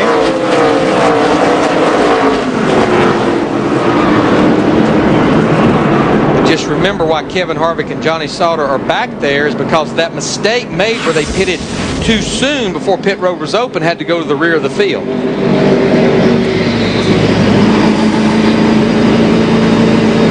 Let's check with Jeannie. Boy, so much for the health concerns for Tony Stewart, of course, nursing those 1st and 2nd degree burns. Came on the radio, said, look, I feel really good. His crew chief, Butch Hilton, said, good, that's the way it's supposed to be. Tony replied, hey, you tell Raines to just relax. Raines being, of course, the backup emergency driver tonight. Tony Raines, who replied, hey, no worries, already had a hot dog. I'm relaxed, and he should be. Tony Raines having no worries because he's scheduled for 24 races in the 33 car this season. Well, if he was the backup driver, wouldn't he have his driver's suit on? So Tony plans to go the distance. I think he knows the other Tony pretty good, that Tony Stewart, especially with this car being as good as it is, he has no plans of getting out of this race car tonight. Steve Burns. Hey, Mike, remember, before the race, or actually after his qualifying run, Kenny Wallace said to his crew, we're going to win the race. Well, once this race has started, things haven't gone his way. He's told crew chief Wes Ward the car is sliding all over the racetrack. There's little they can do to help tighten him up except make an air pressure adjustment. Very loose.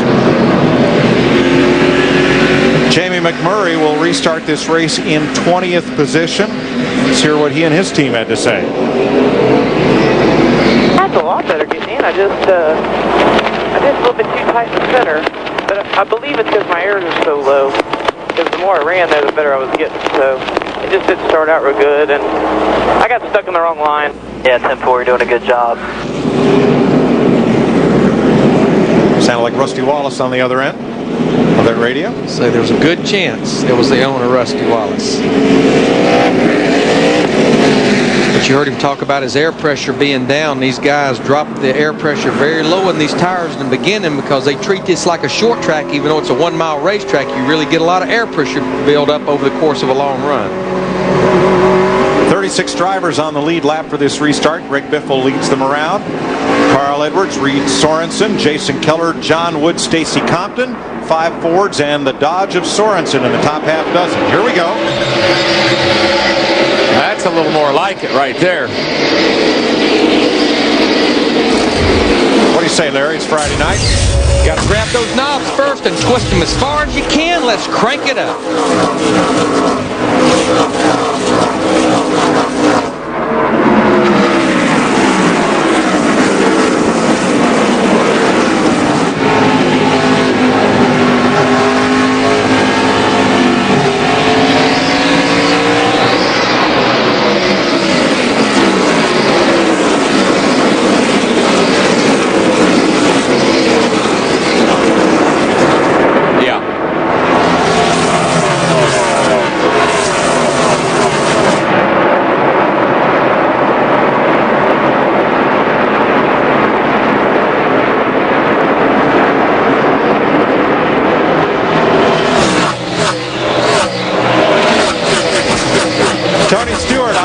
Just past Stacy Compton and John Wood and moved up into the top 5. Michelle Jourdain treated at the infield care center and released okay after a hard hit into the turn 4 wall. And Tony Stewart, he has about 15 to 20 lap fresher tires in this group right here he's racing with. So we see our pole sitter Casey Kane in the 6 car trying to race with Michael Waltrip in the 99, Martin Truex in the 8.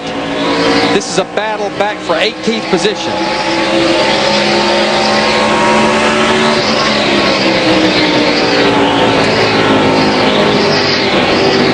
First 3 cars there are pretty sporty. They're running pretty similar lap times, 19, 16, and 18 on the watch. They're all pretty fast. Well, Darrell, you can tell the track has cooled down. The speeds have picked up because our top 4 just ran the fastest lap they ran in this race. Martin Truex on the right of your screen, 1 lap ago off turn 2, threaded the needle between 2 cars. He has taken no prisoners in his march to the front. Here he goes around Casey Kane. Whoops, he got a little loose there. That's going to open up the door for Casey. Casey's got the position going down the back. On your left, Elliott Sadler trying to battle Stacy Compton. Here comes David Stremme, 14 into the picture. And that race will be for about 9th place. Martin Truex Jr. in the 8 car, his crew chief Kevin Mannion, they're the only car out there that has actually pitted twice because he pitted back on lap 28 and then pitted again with all the leaders on lap 45. More adjustments, 4 more fresh tires. Jeannie? Hey guys, the reason the 8 car had to come in twice was they needed to pull a rubber from that right rear and they just could not get it done with the first stop, so they had to come back in, and then even that took a long time, just trying to get that wheel off before they could get the rubber out. So they really didn't want to stop twice, but they had to. Yeah, that's one of those qualifying things. Put the rubber in, make it turn real good qualifying, but makes it a little loose in the race, so you get that out of there, and looks like it's really helped the car. You're riding with Shane Meal, Winfield camera battling Joe Nemechek in the yellow car of Paul Menard. You'll see a lot more of these in-car views from Shane Meal, David Stremme, Tim Fedua on Speed Channel's weekly show, NBS 24/7. They rerun the race from the onboard view, and they look at everything that happens from when the checkered flag waves until next week's green flag. It's only on Speed. So if you like those shots, you'll get a whole lot of it on NBS 24/7. Just watch Jamie McMurray, though, in the 64 car. He turned his car to the bottom. Car looks like it's working off the good. He's up to the 14th position. Oh, round goes somebody. I can't tell who it is over. Scott Legacy, the 40 car. Scott Legacy Jr. in the Cotman's transmission, number 40, brings out the 6th caution of the night. Guys, I just believe this is going to force Greg Biffle in the 66 car. He's going to have to pit because we're getting now where he's well over halfway through a fuel run, because remember, he's not been to pit road since lap 9. I think this is a perfect time for him. He comes to pit road now. Watch the yellow car of Legacy going in outside Justin Labonte. Yeah, they get together. It's just hard to run underneath somebody here, especially coming off of turn 2. Pretty heavy damage to the left front on Legacy's car. In the garage or behind the wall, Tyler Walker, Michelle Jourdain, Boston Reed, David Gilliland, and Tim Fedua add Legacy to that group. Well, he didn't come. He stayed out, but all the cars behind him did. Carl Edwards in the 60, Reed Sorensen in the 41. Well, you know what it is, Larry? I mean, he's just committed to making it on one more stop, and he couldn't do that if he came right now, Biffle. So I guess he's going to try to make it to where he can stop one more time, go the distance. Well, one thing I did notice, those guys behind him, they committed at the last second before the commit cone, Matt. And the 41 of Reed Sorensen is in, Larry Mack. He says, you need to free me up. The car is just way too tight. I cannot get it to cut like I need to. Meanwhile, Kevin Harvick in cosmetic damage from the one car on the left rear corner. Now, they pitted because they have to do something strategy-wise. They made a miscue earlier. A slow stop made a miscue earlier. Now they're trying to rebound from when they pitted and pit road was not open. They know they've got 30 laps on their tires, but they know the leaders are going to have to pit about 20, trying to get themselves in position to capitalize, Mike. There's the race off pit road. And trouble in the left rear for Stacy Compton in the Kingsford Ford. And out he goes. A rash of yellow flag fever tonight in Phoenix. 6 caution flags in 73 laps. 35 cars on the lead lap with 75 complete in the Bashas Supermarkets 200. Coming down for the restart after caution flag number 6. Green flag waves over Greg Biffle, Tony Stewart, and teammates J.J. Yaley and Denny Hamlin. And remember, our leader, Greg Biffle, in the 66 car, he has not been to pit road since lap 9, and we're at lap 76 now. And, Darrell, I'm not saying this is bad strategy. You see them 3 wide off turn 2 right here, but I think they painted themselves into a box of a very small window to have to make that stop. Yeah, their margin of error just shrunk way, way down. Elliott Sadler in 5th place in the City Financial Ford, number 90, trying to move up on Hamlin. Here's Steve. Hey, Mike, early this race, I heard DW say if I was a Cup driver, I'd have got me a ride for this race. Well, Elliott Sadler has won. Now, Robert Yates is down here in the pits, Ray Fox, Todd Parrott, the guys that run his Cup team. Elliott is talking about this racetrack in comparison to tomorrow night. He says a bottoming in the center of the corner, but we're not going to start like this tomorrow night. I've got some ideas.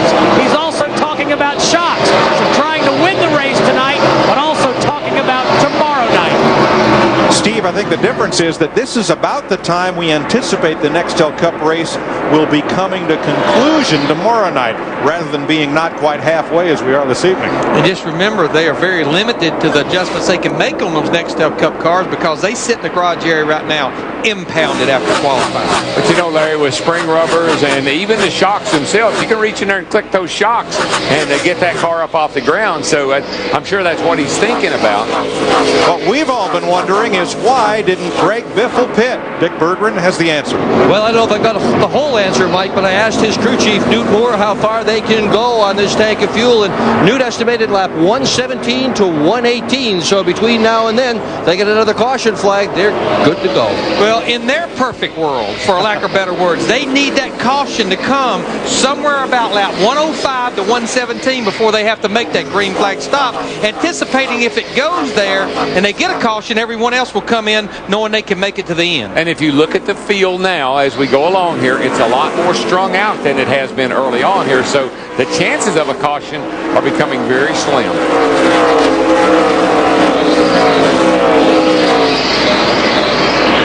40% of the distance, 80 laps complete. Greg Biffle, 0.6 of a second up on Tony Stewart. Martin Truex passing Clint Boyer, and that's back at 21st place. Now, Martin Truex Jr., the 8 car, he was one of those cars that just made a pit stop, so he's actually made 3 stops. You heard Jeannie talking about they've been making major adjustments trying to get a spring rubber out of the right rear, but obviously he's reaping the benefits from those 4 fresh tires as he gets up another position. Well, it's about time we race a while. The longest green flag run tonight, 13 laps. We're working on improving that. And again, no one has any data, no one has any notes or anything else from a night race at Phoenix. So this is all new territory right here. Oh, got a car real high in turn 3 and 4. I don't think he hit the wall. No, that's the 40 again. He brings it down. Scott Lagasse Jr. Trying to keep his car on track. Let's update our pole sitter. Casey Kane in the 6 car led most of the first part of this race, but after that first pit stop, back about lap 45, they had the problem with the hubcap on the right rear. They couldn't get the tire up there. He was way back in the field. Now he's working on almost back to the top 10. But there'll be another pit stop to come. That's the problem.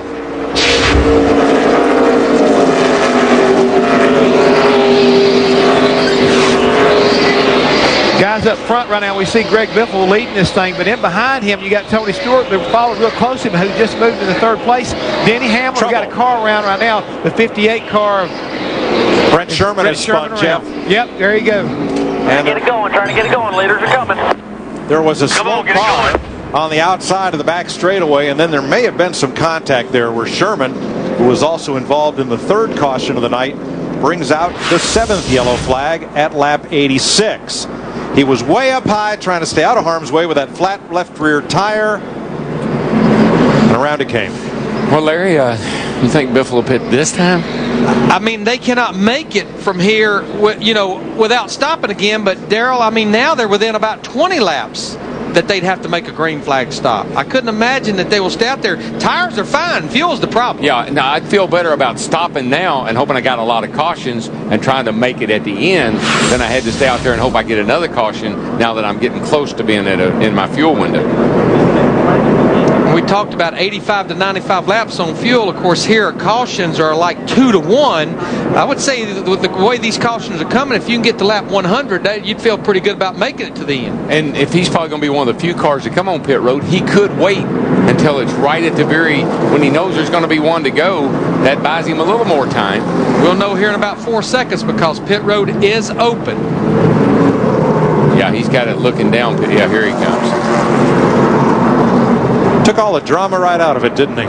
Looks like J.J. Yaley in the 18 car will follow him and a few others, but most of the guys that have pitted recently stayed out. Steve? Mike, J.J. Yaley says his car is still a little bit tight in the center and tight on exit. He's been having a great run here tonight on his home track. He won the Copper World Classic earlier this year in an open wheel car. They're going to take a half pound of air out of the front tires. Shane Meal is in. Michael Waltrip getting service. Randy LaJoy. Here's Dick. Greg Biffle on pit road. Now no major changes to this automobile. Biggest problem was trying to find his pit. He's pitting on the curve here in turn 1. Needed a lot of help to be able to find his pit. But Biffle stopped exactly on the numbers. Nice pit stop by his crew, and he's out of here with 4 fresh tires and fuel, but probably not enough to get him to the end. We had about 8 or 9 cars pit, but right now with 34 cars on the lead lap, he's going to go from leading this race back to about 26th, 28th right now. Darrell, our replay folks are right on it. Watch car number 58. We'll see how he got his tire cut down. Probably got rubbed by something. David Green in the 27 car. And we do not run the inner liner tire, the tire within the tire here.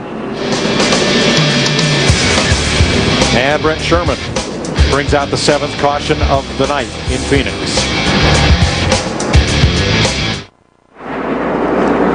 Getting set for the restart in Phoenix. Can Tony Stewart hold off a hard-charging Denny Hamlin, Elliott Sadler, David Stremme, and Kenny Wallace? Been so impressed with this Denny Hamlin all year long. I think because of the performance that Reed Sorensen and Carl Edwards has been having, Denny Hamlin in the 20s somewhat been lost in the shuffle. This is basically the first time he's ever seen Phoenix. When he rolled in here yesterday, he'd never been to this racetrack. A year ago, he was racing late models in South Boston, Virginia.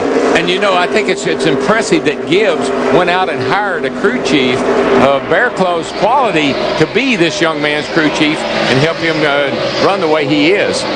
8th place right here, Casey Kane trying to take it from Jamie McMurray. Kane in the 6th with Carl Edwards and Reed Sorensen looking in. Here's Sorensen to the inside, 2x2, and Kevin Harvick in the picture. Oh, Legacy. Left front gave way and a hard hit. Caution is out. Now this is when you're the crew chief on the 66, you're kicking yourself saying, man, I'd have just waited till the next caution. You just never know. Can't depend on the cautions.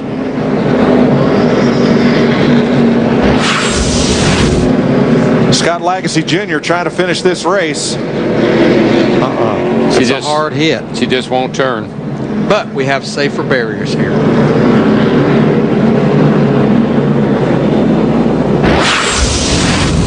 See Robert Yates, the owner of Elliott Sadler, number 90 Busch car, as well as the Cup car for Elliott and the Nextel Cup car for Dale Jarrett. Todd Parrott, Eddie DeHunt. I look at those two guys, Robert Yates and Todd sitting there, and of course Buddy was my crew chief, Todd's dad. Robert was my engine builder at the Diegard. Brings back a lot of good memories. And at that point, Todd was just playing out in the infield, right? He was in the way. 8 caution flags. Second one of the night for Scott Legacy Jr. You're watching the NASCAR Busch Series on FX.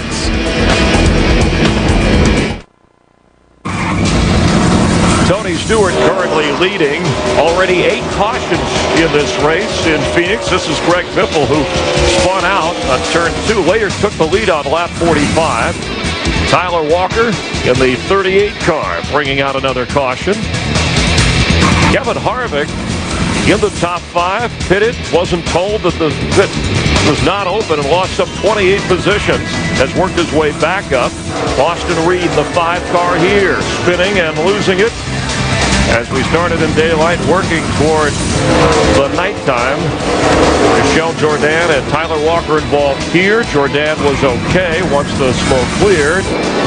Scott Legacy Jr. in his first career Busch Series race in the 40 car from St. Augustine, Florida. And again, wrecking Legacy. Yeah, he's working on his legacy right now.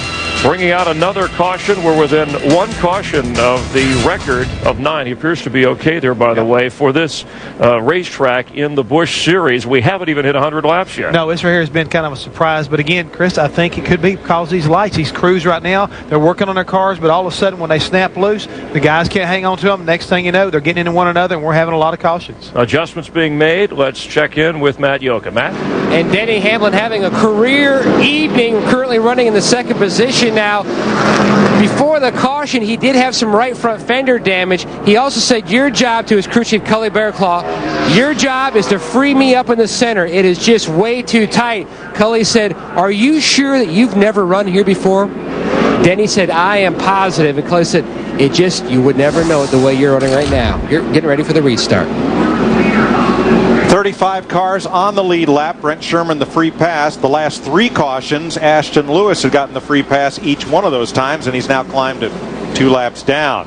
Stewart, Hamlin, and Chevy's, Sadler's Ford, Stremme's Dodge, and Kenny Wallace's Ford are the front 5 as they take the green flag with 96 laps complete. Still a single file restart. We still have 35 cars on the lead lap.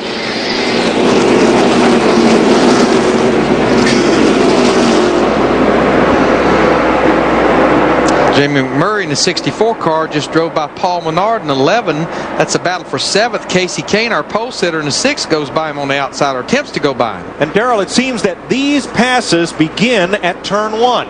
And end up in turn 3. You get that momentum, you get that run down the back, and then you kind of pick and choose whether you want to go low, go high into 3. See, Carl Edwards, our points leader there in the 60 car, he's making a lot of moves right now, but he has about 30 lap fresher tires than most of these guys. Most of these cars he's passing were on pit road at lap 45. Carl Edwards took 4 tires at lap 73. And this has all become a game of who can get to the gas first between turns 1 and 2. Everything else seems to unfold from there on this very uniquely shaped, almost egg-shaped oval. Boy, Larry, with 35 cars on the lead lap, I mean, if you come into the pits later on into this event and you got to restart way back in the back single file, you're going to have a hard time getting to the front before you run out of laps. Martin Truex has Reed Sorensen outside, and for the lead, here comes Hamlin. On the outside. He is getting off the corner just like the guys were reporting. That car really hooks up once he gets it turned. Denny Hamlin in the 7 races since Daytona. He's finished in the top 18 all 7, and his last 3 starts ended up with 9th place finish at Nashville, 9th at Bristol, 14th at Texas. I talked to him yesterday, and I was sort of tickled at his remark. He said, you know, I'm tied for 5th in the points, but I'm 3rd in the rookie points battle. This will quickly become his favorite racetrack, I bet you. It's the 2nd track on which he has led. He led the race at Nashville as well. He just ran the quickest lap that he's ran in this race, and we're halfway, lap 100, 28:10. He and Joe Nemechek in 6th place just ran their personal best lap of the race, as did Elliott Sadler and David Stremme, running 3rd and 4th, and Jamie McMurray, who is in 6th. Mike and Larry, interestingly enough, when I talked to one of the guys who's raced here a lot, Jason Leffler from the Nextel Cup Series, he told me he really expected this racetrack to get more grippier as the night went on and faster. So as these times get quicker, don't be surprised by the end of this race if we don't see some of the fastest laps run since the beginning of this race at the end. Scoring monitor pretty much supports that, Jeff. But we've been watching Carl Edwards. Remember, he talked about little fresher tires. He's been making all of his moves over these last few passes on the outside. You got to go where they're not. If they're going to hug the bottom, then find you another place to run. Riding with Kenny Wallace, here's Steve Burns. Mike, it wasn't that long ago that Kenny Wallace said that his car was sliding all over the racetrack. Well, now he says on a scale of 1 to 10, it's an 8. Their strategy is they want to make one more pit stop and then go to the end. Wallace clears the 64. You see the run, you get up, you get high down here in 1 and 2, you get such a great run off 2, gives you a lot of speed down that back straightaway. We've been watching Jamie McMurray most of this last part of this first half of the race. The 64 car, his car's been working awfully good on the bottom of the racetrack. He's able to turn it right down to the bottom, and the car turns awfully good right there, right in the center. But now watch the run that Kenny gets off this corner. Watch how he just accelerates, clears Jamie, and away he goes.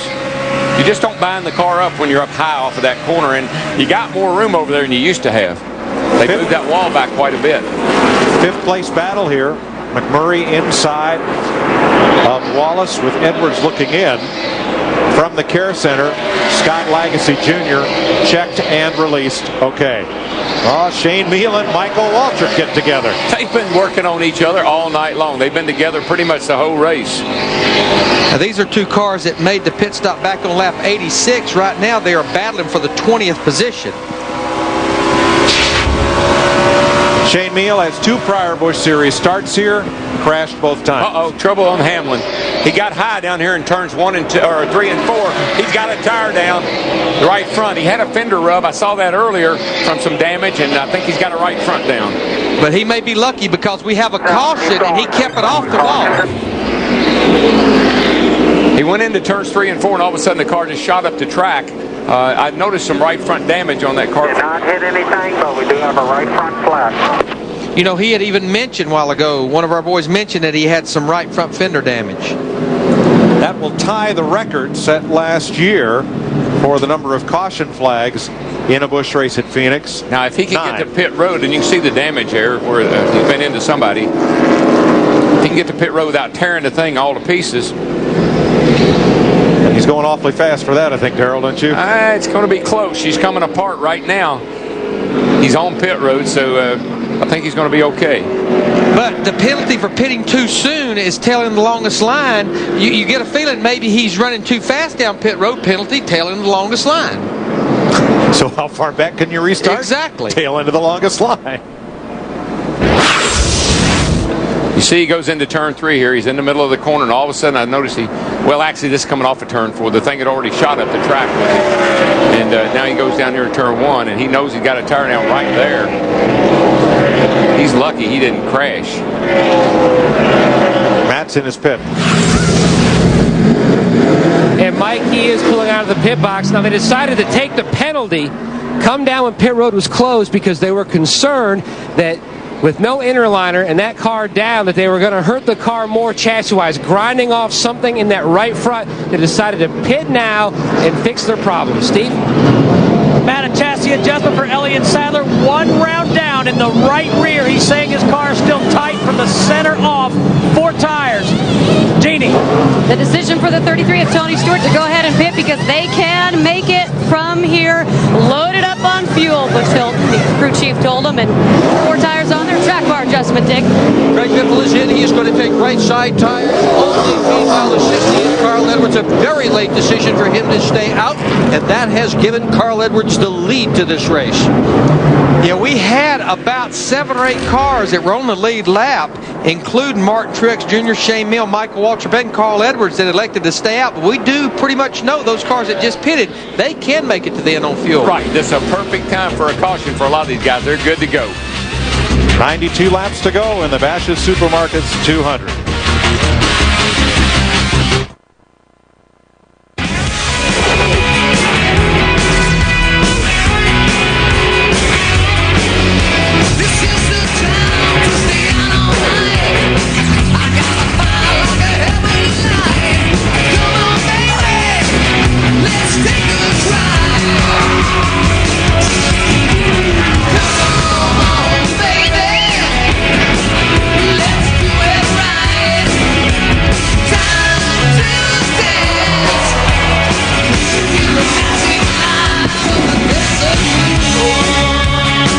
Rookie Carl Edwards, the leader in Busch points, the leader here under our 9th caution. 35 cars on the lead lap, Jeff.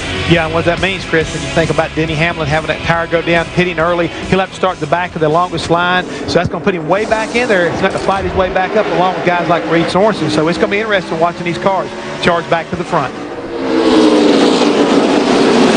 Reed Sorensen had to make an extra pit stop for lug nut, restarted in the back. And actually Hamlin just goes by here now. He came back in the pits trying to get that fender pulled out a little bit more, so he lost even more time. Martin Truex Jr. in the 8 car up here battling for the lead with Carl Edwards in the 60 car. Now, both of these cars were on pit road last at lap 73, so a little older tires for these guys. Riding with Shane Mill right now in the 32 car. He's in 3rd. He was on pit road at lap 86. Truex will be the race's 6th different leader. And we pretty much know the front 2, Martin Truex Jr. in the 8, Carl Edwards in the 60, they will have to make another pit stop. Greg Biffle battling J.J. Yaley, who cut his racing teeth at Manzanita Speedway in Phoenix and Canyon Raceway in Peoria, driving sprint cars and midgets, owned and raced by his dad also, Cactus Jack Yaley. And of the cars that we think can make it to the end, Greg Biffle in the 66, Tony Stewart in the 33 car, we feel like those cars can make it. And that car right up there, the orange car, J.J. Yaley, he won the battle off pit road right then, fuel only for that car. Man, that 34 car. Yeah, I'm telling you what, he had Tony Stewart on one side and Biffle on the other. He didn't know what to do. He did a pretty darn good job just holding his line. It's Randy LaJoie with Kevin Harvick now moving underneath. Here's Jeannie. Well, Larry Mack, you're a crew chief, so you can explain this. I guess you tell your driver you can make it from here, and then once you fill up, you follow up with statements like, why don't you save some fuel? Why don't you back off a little bit? And then Busch Hilton finally said to Tony Stewart, look, go as hard as you want for from here. Just get to the front. When you get up there, then I guess they're going to worry about fuel conservation, guys. Well, I think the biggest thing, Jeannie, what Butch Hilt was trying to tell him as we see him battling Justin Labonte in the 44 car is, save as much as you can under caution. That's when you can save fuel. The way these guys are racing right down the green, there's no way they can think about saving fuel. And they're staying so bunched up, Larry, and cars are all over the place right now. There's going to be another caution. How's that look about it? When you have all these cautions, you're going to have more cautions.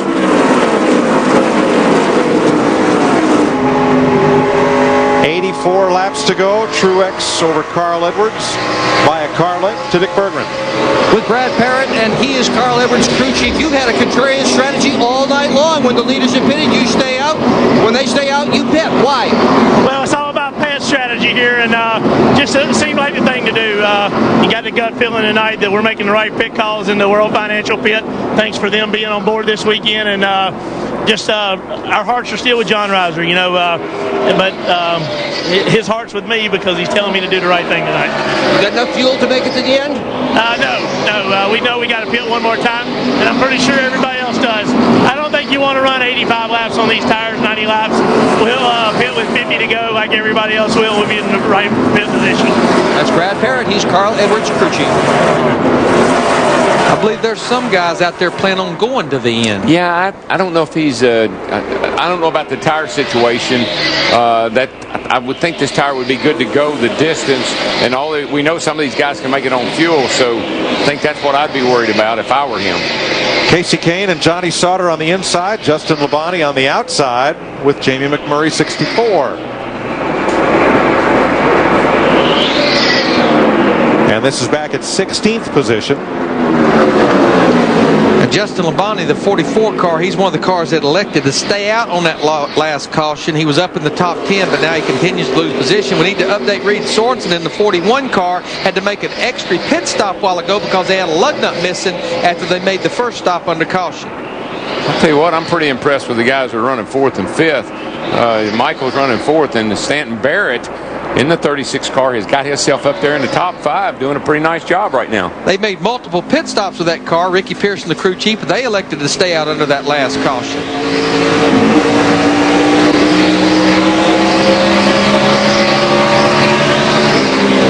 Kevin Harvick looking over at Kenny Wallace, 10th place at stake here. Got a smoker here off of 4.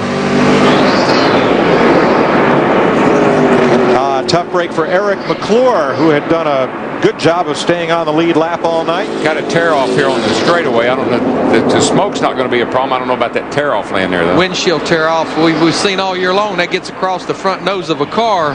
It'll cook that thing. Cuts all the airflow off to the radiator. McClure gets it down to the apron without incident. We're going to stay green as that blows away.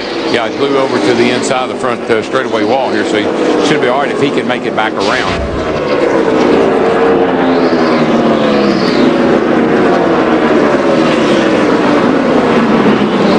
Like he will make it. Good, oil pressure was good, and it just dropped.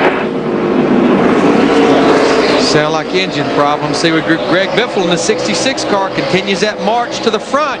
Goes by Michael Waltrip in the 99 car. That's a battle for 4th position. He will take the position.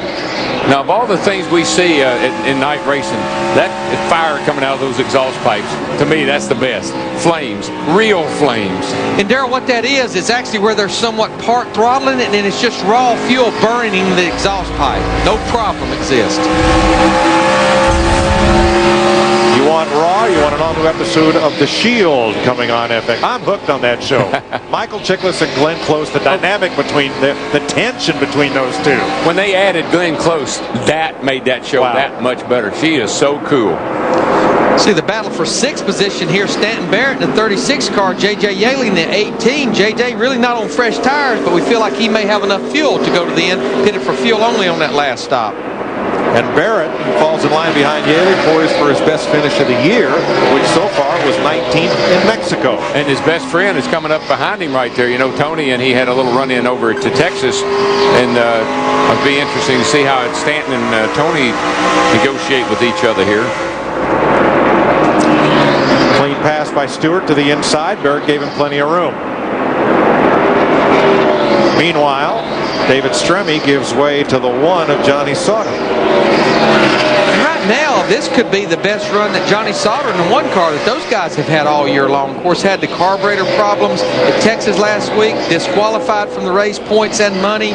Joe Shear Jr., the crew chief, pending a 4-race suspension that'll be appealed this Tuesday. So, this is a good run for this group after all that. We see Joe Nemechek in the 87 go to the inside of Kenny Wallace in the 22. Those guys are battling for 11th position right now. Martin Truex, a winner in Mexico, the defending champion of the series, out in front now by 1 second. Jeannie? Truex started the night with his crew chief, Kevin Mannion, telling him, look, just relax. We built a lot of adjustability into this car, and that is what we have seen. Multiple pit stops, basically a science project out here, and we're seeing it all come to fruition. And we're also seeing the appearance of Dale Earnhardt Jr. in the pits. And Martin told me in the pre-race they finally decided to let Jr. come back. I know, it doesn't make sense to not let the boss in the building, but Martin said he felt for a while that Jr. was actually a jinx, the bad luck charm, so they didn't want to let him back in. But they thought tonight was going to be the turning point, so they welcomed him back. Not trouble. Michelle Jourdain back in the race, turned around. Caution's out. Somebody got into the back of him that Sure time. did, Darrell. Spun him around. Darrell, I'll tell you, it took a long time for the field to lift out of the throttle. I mean, they were flying past Jourdain, and it's a good thing that car didn't spin up the racetrack. I am just not a big fan of sending a race car back out on the racetrack when only half of it's there.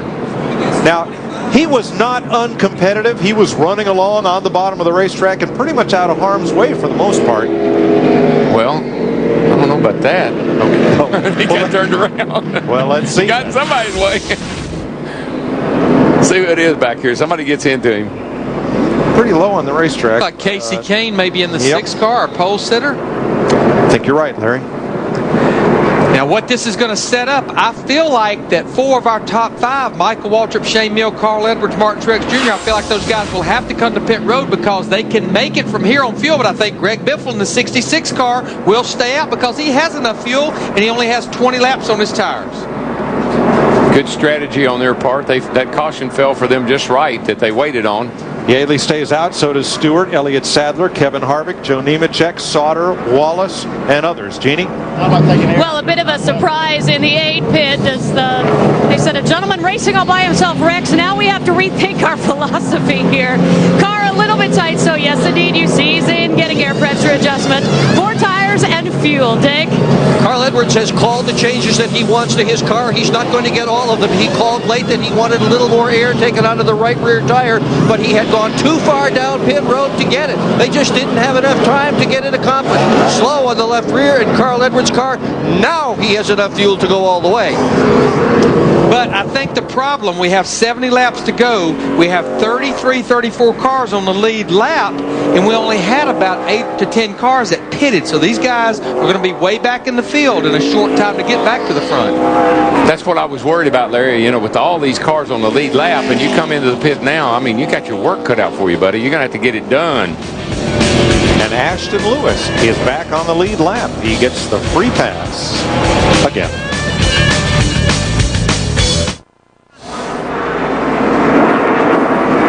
Somebody's daughter is 6. Happy birthday, Hannah. Green flag. Greg Biffle, J.J. Yaley, Tony Stewart, Elliott Sadler, Kevin Harvick. They all stayed out. So did about the first dozen or so. About 15 cars stayed out. Because right now, Martin Truex Jr. is back in 16th. He won the battle on pit road of the cars that pitted. So this could really get interesting. Oh, yeah. Yeah, we knew it would with the pit cycles that these guys have chosen. There you see Martin Truex Jr. in the 8 car. All of those cars pretty much behind him, including Carl Edwards in the 60. Pitted that time, and there you see Denny Hamlin up there in the 20 car. Remember, he almost hit the turn 1 wall not too many laps ago, had a right front go down. Third place, Elliott Sadler, Tony Stewart side by side heading for turn number 3. Sadler trying to make the pass on the outside. Stewart trying to deny him the spot, can't do it. Elliott Sadler in 90 gets just a good enough run off the corner. Look at that! It's 3 wide down the front straightaway. Carl Edwards in the 60, John Wood in the 47, Denny Hamlin in the 20. Where did Hamlin think he was going? Forward. Not very long. He knows the laps are winding down. Man, he had that thing with 3 wide coming down the front straightaway here. That wasn't very good looking. Paul Menard in the 11 car going by Casey Kane in the 6th. This is a battle for 9th. And Reed Sorensen in the 41 trying to overcome that pit problem a while ago with a missing lug nut.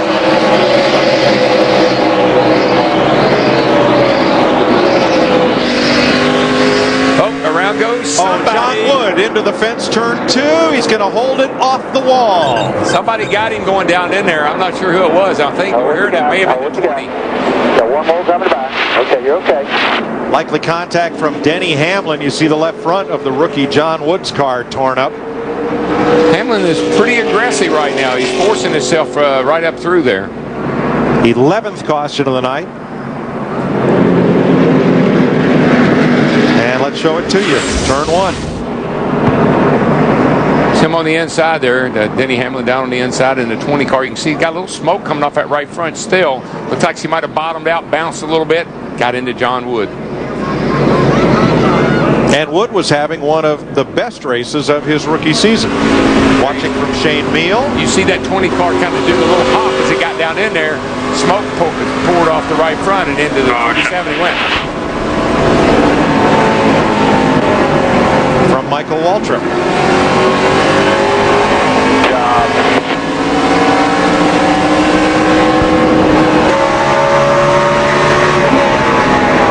There's a good look at it right there. From David Stremme. Keep coming, keep coming, keep coming, keep coming. All the way. Didn't take a whole lot to turn him around. Out. Yellow.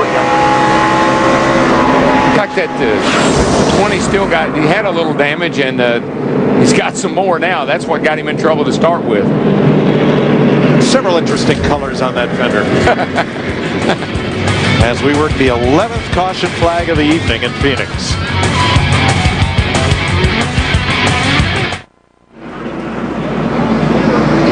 We restarted. We ran about 3 laps, and Carl Edwards gets together with Martin Truex. They spin in turn number 4, and that'll be the 12th caution of the night and lap 142. It didn't hurt either car, but the problem is they're back in about 34th and 5th place. Let's show you from Shane Meal's view, and he's gotten to see a lot of this tonight.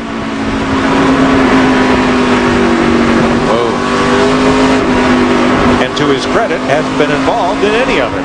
Great job. You thought for riding. Michael Waltrip. Come on with it. There you go. Mikey's seen a lot of action tonight. He certainly has. Mark Green spun down to the bottom to miss this after the incident happened. And don't see much damage. There doesn't seem to be any issues because they're kind of staying off each other. They're both going to come to pit road. You want issues? Longest green flag run tonight, a whole 17 laps. And there is a reason. And it's endemic to short track racing. It's historic, and it happens every time there's a full moon. When the full moon's out, caution flags fly. Yeah, and that only happens at night. Well, yeah. Strange how that works, isn't it? And also strange for Martin Truex, who, like the rest of us, was in the dark saying, what the heck was that? And spotters saying, look, I think he just drove up into you. He's basically coming in now for tires. His car does not look that bad. Dick? Carl Edwards is pitting. He's got plenty of tires. Why not? Throw a fresh shed on, put a little bit more gas in the car. They are trying to get the nose of this car squared away. Not a big aerodynamic racetrack, but Brad Parrott, the crew chief's calling for hammer. Crew's banging on the nose of the car with their fists. Jack is down at this point. They're doing a little bit of tape work at the front, trying to pull out the sheet metal in the back. And Carl Edwards is going, what an adventuresome night this guy has had. When everybody else pits, he doesn't. Now, all of a sudden, a crash. It ain't over yet, though. But, Dick, you got to bail me out here. Of all the short tracks you've been to over all these years, have you ever seen a caution-free feature on a full moon Friday or Saturday night? No, but someday I'm sure I will. I haven't yet. Tonight is not the night. Here's another look at what happened in turn 4.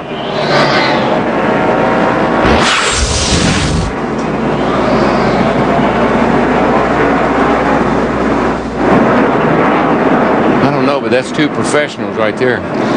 And they just had made it back into the top 10. Look at that. Almost looked like synchronized spinning. It did. Let's try this again. Biffle the leader. Sadler, who steamed around the outside for second. Yaley, Harvick, and Stewart are the top 5. Sauter, Kenny Wallace, Reed Sorensen, Paul Menard, and Jason Keller, the top 10. But I think our problem... Oh, here we go. Here we go. Reed Sorensen, the 41 car. McMurray, the 64 car. 32 car, the whole crowd. At least 5 cars piled up. The worst restarts tonight I think I've seen all year long. A lot of damage on this 41 car. You see all the damage on Jamie McMurray, the 64 car. Remember, Reed Sorensen came into this race second in points. Looked like he had an opportunity to really capitalize on that with the problems that Carl Edwards had. And a lot of right front damage on Shane Neal as well. There's Neal's car. Of the hour and 54 minutes this race has been going, an hour and 12 minutes has been under caution. And 7 minutes under red. Timekeeper. One more time on the restart. Somebody doesn't get going. Nobody way up in the front. Nobody Greg Biffle, our leader, the 66, didn't get going.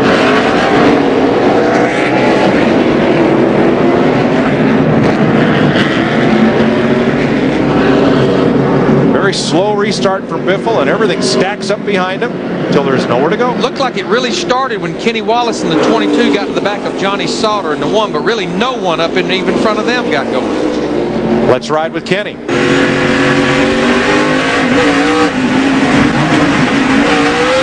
That's where the real problem started, right? You're good. You're good. You're good.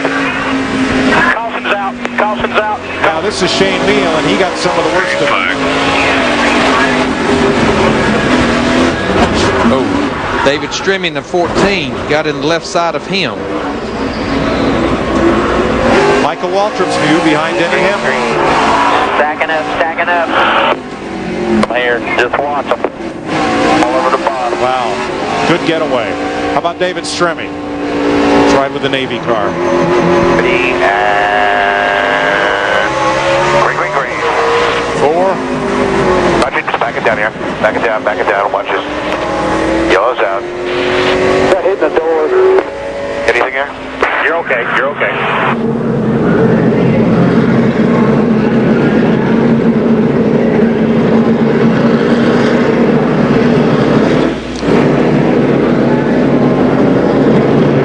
Restart like that, nowhere is safe. Well, and the straightaway's narrow here, you know, with that inside wall. There's not a lot of room here, so you're going to involve a lot of cars. See Reed Sorensen behind the wall, a lot of repairs. Remember, came into this race second points. He's finished on the lead lap in 10 consecutive races, but that streak will come to an end tonight. 53 laps to go. Let's go back down to Chris and Jeff. Hi, Mike. 13 cautions, a record for this race here in Phoenix. Adding on to it, it started early on lap 8 when Greg Biffle, the winner last week's Cup race at Texas, spun out, but later led on lap 45. Tyler Walker initiates. Jeffrey Bodine involved in this wreck that brought out the red flag. Kevin Harvick lost some 28 positions when they didn't tell him pit road was closed. He went into pit, but later worked his way back into the top 10. Denny Hamlin leading for a while in the 20 car with a flat tire. Deflates his hopes. Carl Edwards, as we get the onboard look at the 60 car, and Mark Truex moments ago mixed it up, bringing out the 12th caution. And in the restart, we have the 13th caution. So far, Greg Biffle has led the most laps. You see what happened moments ago.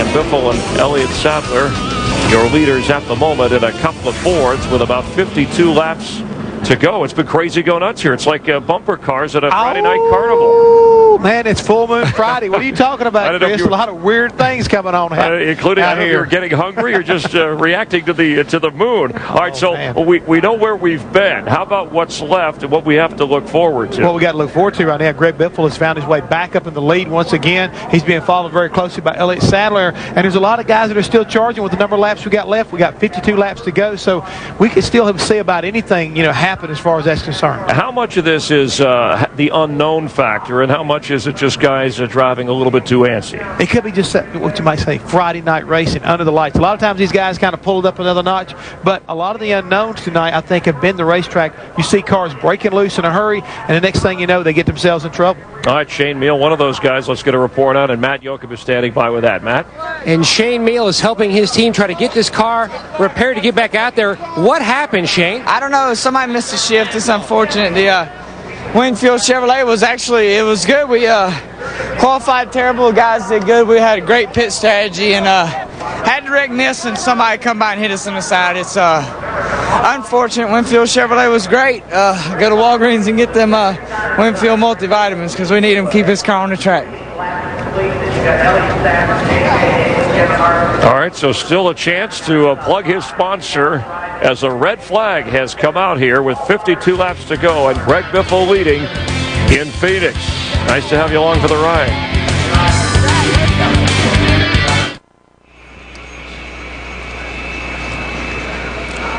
Cautions and 2 red flags tonight. The cars are stopped as the track is blown clean of debris. The record for Busch Series caution flags, the 3rd mile at Hickory, North Carolina, 1992, 26 yellow flags to get through that 300-lapper. We speculated that something happened to Greg Biffle on that restart to stack up the cars behind him. Here's what he told his crew, as we'll let Greg talk you through it. I feel like I've caused that partly because the 90 hung back and then got a run at my bumper and bumped into the back of me before I went, so he had to check up. I maintained my speed. They're just lagging back, wanting to get a jump on me. That's what you do. You try to anticipate the start. If you're a leader, you're going to start somewhere different every time. And if you're behind the leader, then you're going to try to anticipate where that's going to be. Now you saw Jamie McMurray's 64 get banged through there. He's been watching this replay with Matt. And he's not going to win back-to-back races here at Phoenix this weekend. Now, you saw the video. Let's run through it one more time. What happened, Jamie? It's hard to say when you're that far back in line. You just are trying to get out of the way, and you're trying to get a run of the guys. It's really easy to pass up on the outside of turn 1, and I lagged back and got a little bit of a run, and when you see the cars go down to the bottom, you're just trying to get away, and you're committed. There's nothing you can do. So very unfortunate. It's a really fun place to race, and honestly, it's hard to pass, but you can pass. And we had some tires at the end along with a few other cars. It's just frustrating. That's a tough day. Were you able to gain any information carry over for tomorrow night's race? Even though I won the Busch race here last year, I don't feel like this is a very good racetrack for me. I usually struggle in turns 3 and 4, and I learned a lot this evening about how to pass on the outside. I've never been able to do that, so learned some stuff from my car for tomorrow night, and the racetrack is definitely a little bit different than what I expected it to be, and I think a lot of people expected it to be from the nighttime versus daytime. Let's go to Chris. All right, thanks. These are the drivers who are involved. Johnny Sauter, Paul Menard, who started on the front row, Kelvin Harvick, who had fallen way back and then worked his way back up into the top 10, Kenny Wallace, who was optimistic about tonight. His brother Rusty was with us on the pre-race show. Reed Sorensen running second in points, and you just heard from Jamie McMurray. Well, right now what we're looking at, we've just restarted the cars, so the cars that were damaged, I think we saw Shane Mill was trying to do some work on his car, and the NASCAR kind of waved him off, and the reason for that was when they went to red flag again, you can't work on the car, but now they're getting ready to open up pit road. A lot of the cars that have damage will come down on pit road, change the tires, pull the fenders off of that, and hopefully be able to continue. What did you make of Greg Biffle's communication? I think it was a pretty good assessment of what went on. He was making his own pace, and he is the leader. He can set the speed coming to the green right there, and as he said, the 90 car, Bellick Sadler, was trying to make a run on him. He got in the back of him and kind of started a chain reaction. And this type of a deal, it seems like it gets worse the further back it goes. And the guys like Jamie McMurray, Reed Sorensen, to name a few, they got definitely the brunt of it as we watch the 41 car led by Brian Patty and his crew. They're trying to make repairs to Reed Sorensen to get him back out because he was second points and gaining on Carl Edwards. Talked about the record number of cautions for this race. Excuse me, Jeff. We also have the slowest average speed, just over 80 miles per hour, having something to do with a full moon. There's the culprit right there. Let's just blame it on the full moon because it is Friday night, full moon, racing under the lights. A lot of drivers will tell you they get a little more aggressive, they get a little more intense, and that could be some of what's going on here. And you heard Jamie McMurray talk about what he might gather from this for tomorrow night. What have you gathered so far? That we're going to have one wild race tomorrow night. I think things are going to be just as aggressive, just as exciting when all this here kind of comes to play. And that'll be 7:30 Eastern on Fox. Let's check in on Reed Sorensen with Matt Yoka. Matt? And Reed Sorensen sitting in the car. He has no idea what took place during that crash. He is going to look at the video to get an idea. Let's go ahead and roll it from the truck for Reed. Here you go, Reed.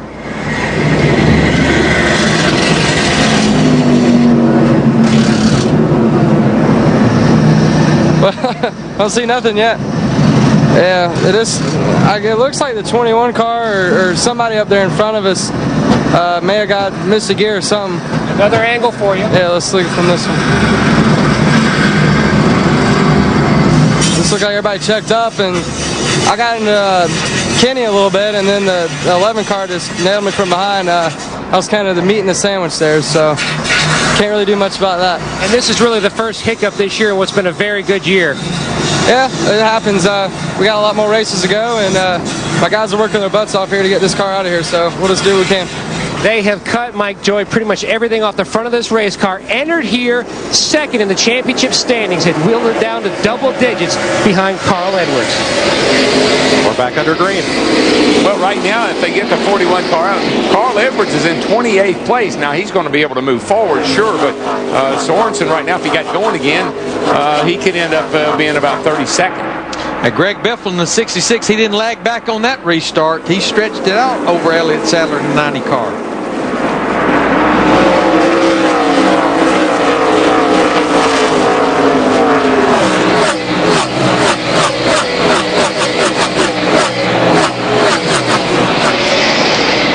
Let's have a look at the effect of all these 13 caution flags on the Busch Series points. Reed Sorensen trying to hang on to second place. And it looks like he will do so as things sit right this minute. But a lot of the cars that were damaged are back in the race, including Boston Reed, Jeffrey Bodine, Michel Jourdain. And some of the drivers that have gotten back on or stayed on the lead lap having great runs tonight, like Stanton Barrett, Curtis Davis, Brent Sherman, who's been in multiple cautions, John Wood, who got turned around, Aston Lewis was 5 laps down. They're all still on the lead lap. Pretty impressed with this run by J.J. Yaley in the 18 car. Had a great qualifying run earlier today, qualified 4th. Little older tires on that car. We know he has enough fuel to go to the end, but pretty much he's holding off Kevin Harvick in the 21 car. J.J. up in the 3rd spot. I tell you, I like Harvick's car. Looks really good, Larry, and you know, he's had to overcome a penalty there a little while ago, and he's got himself back up in the top 5, and he looks like he's got something for these guys. But he's got to get by that 18 car first, because right now that little white dot's getting smaller and smaller out there. That's Greg Biffle, the 66, our leader. He's got 45 laps to do it, and I think he might be able to get up there. Steve Burns on the 2nd place car. Mike Elliott Sadler likes his race car. He says he can pretty much point it, drive it wherever he wants. Now these caution flags, the last 2 caution flags have helped him a lot, because he was very iffy on whether or not he could make it on gas, but they do think they can make it to the end. Yeah, I think all of these cars that were maybe a little concerned, Steve, we've had enough cautions. I talked earlier, it's about 2 cautions to 1 green lap. I think definitely everyone should be safe for these final 43 laps on fuel at least.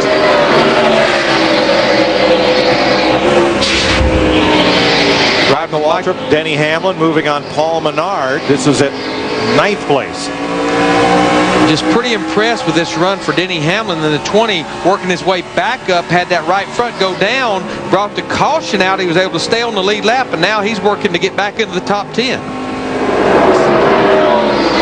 And we talked about this young man earlier, the 36 car, Stanton Barrett. Up there, goes by Paul Menard in 11. That's for 11th position. This is a great run for this race team and for Stanton Barrett. Harvick's going to get Yaley coming off turn number 2. That's going to be the pass for 3rd place. I think once he gets by him, Harvick gets by Yaley, I believe he can chase down these front 2. His car looks fast to me. Yeah, Stanton Barrett in the 36, the only Pontiac in the field. like what Stanton said over at Texas. You know, he said, hey, man, I'm not out there just riding around. He had a great run going at Mexico, and he's got a great run going tonight. He's trying hard. He's getting all out of his equipment he can. Now we have Tony Stewart, the 33 car, working on J.J. Yaley for the 4th spot. J.J. got a good run off turn 2 on the high side, kept the position. See Tony get the left side way down on the apron. That's just a lot of grip down there, and it helps the car turn.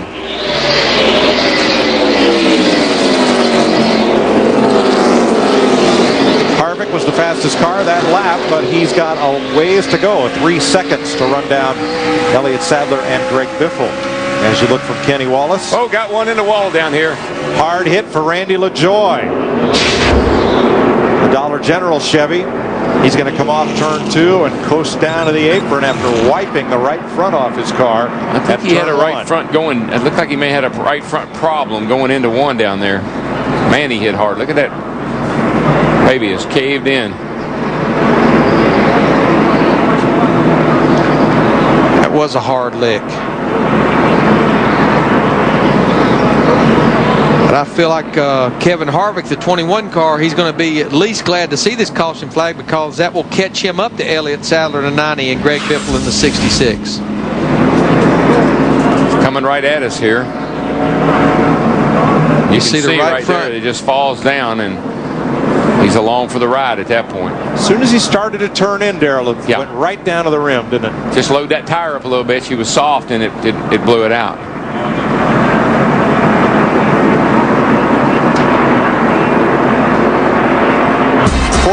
Caution flags light up the night here in Phoenix. You're watching NASCAR on FX.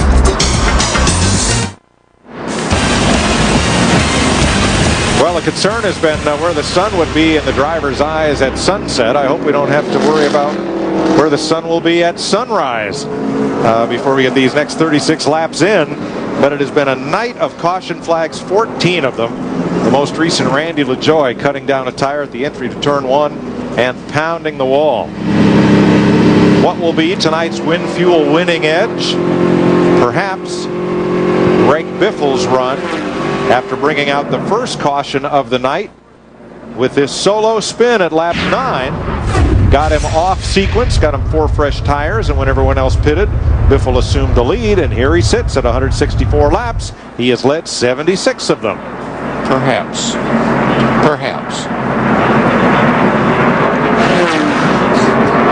Now, Martin Truex Jr. pitted under this caution, and that will make him 31st, the last car on the lead lap. And the first time in. Looks like they're not deciding if they want to change tires. They're just going to get the sheet metal off the tire.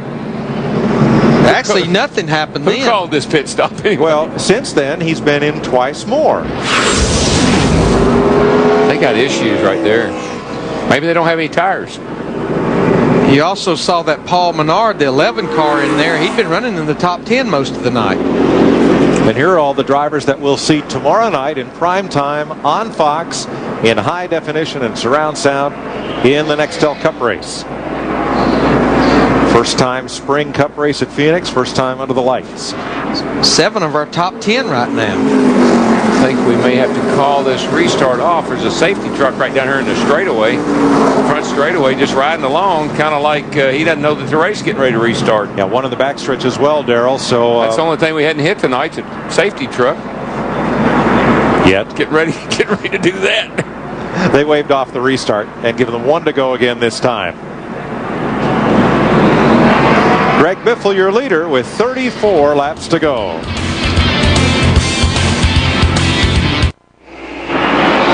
Green flag. Greg Biffle leads Elliott Sadler, Kevin Harvick, J.J. Yaley, and Tony Stewart with 33 laps to go. Riding with Kevin Harvick right now, I think if he has a shot at Greg Biffle in the 66, he's going to have to put this 90 car, Elliott Sadler, away pretty quick. I was just saying about that restart where we wrecked all those cars. As many as we've had tonight, you're bound to have a bad one sometime. Saw David Stremme in the 14 car drove by Johnny Sauter in the 1. That was a battle for 6th position, no longer a battle. Good run for David Stremme tonight. Went and trained with the Navy SEALs this week. I think what's happening at the front up here, Larry, the 21 car Harvick is putting the pressure on Sadler, which means he's going to have to turn up the heat on Biffle. All of a sudden, Sadler looks like he's found a little bit different line he wants to run, and it's really helping him. He's like the high side, Darrell, from turn 2 to turn 3, and he comes off 2 with a full head of steam. He's been doing his passing on the outside, but now is that 90 car on offense or defense? I just think that Harvick's there now, and he's got to go. If he's got anything, he's going to have to go. He may have just been saving a little something, but now he realizes, man, I've got to have to get the job done now. This is about as much pressure as we've seen Elliott Sadler in the 90 put on Greg Biffle in the 66 right now. But boy, these cars are under a blanket right now, Steve Burns. Larry, back before the last caution came out, Elliott Sadler said, I think I'm too tight to run with Greg Biffle. Todd Parrott said, just take it easy on your tires. You'll be all right. Don't want to turn 1 right front. And a getaway. Denny Hamlin got in the back of Johnny Sauter, and I thought Sauter was headed for the fence. They all got away. Well, he did a great job. Close. Sauter did a saving that thing. Yeah. He was going for a ride. It was almost caution 15. Here's a look at it. Hamlin's been pretty aggressive ever since he had that problem and had to go to the rear and started back up through there. And I'm sorry, it was Sauter loose and Nemechek getting into the back of him, not Hamlin. Johnny Sauter is going to lose about 3 or 4 or 5 positions, but it was going to be a lot more than that had he not saved it. Sauter looking for his first top 10 since Memphis last October. And now he's going to have to climb back up a few spots to get it. Reed Sorensen is back in the race, and Shane Meal will return to the race to try to pick up some points here. They are both 24 laps down. I'll tell you who came from a long way back in a hurry is Carl Edwards. He's in 13th spot now, and he was restarted back there in about 25th place a little bit ago. But this team does such a great job at that week in and week out, Darrell. When they get a little bit behind, they have no problem making it back to the top 10 or the top 5 before the checkered flag. And you can see he's really taking his time. He's not forcing himself by Johnny Sauter. Just kind of find him a line here. Well, Sauter's got a handful, doesn't he? Yeah, he does. And just remember, Carl Edwards has quite a bit fresher tires than most of these guys, because after him and Martin Truex Jr. and the 8 car got together, he pitted on lap 143, so he has about 35 or 40 less laps on his tires. Well, right behind them, Justin Labonte got into the back of Kenny Wallace and drops a couple of spots as he recovers. I tell you, speaking of recovery, we just talked about Kenny Wallace, but we just looked at Clint Boyer in the 2 car right behind Carl Edwards. Big crash over off turn 2 early. Remember, he comes in here 3rd in points, and he's up there trying to get back to the top 10. That number 2 has completed every lap we've run this year, and he's still out there on the lead lap. Let's show you that last bump and run. Wallace inside Justin Labonte. Tries to squeeze up into a hole that wasn't quite there. Everybody got away. 25 laps to go. John Wood in front of this group, running in 14th. In the number 47. Truex trying to climb the ladder. Working on him on the outside.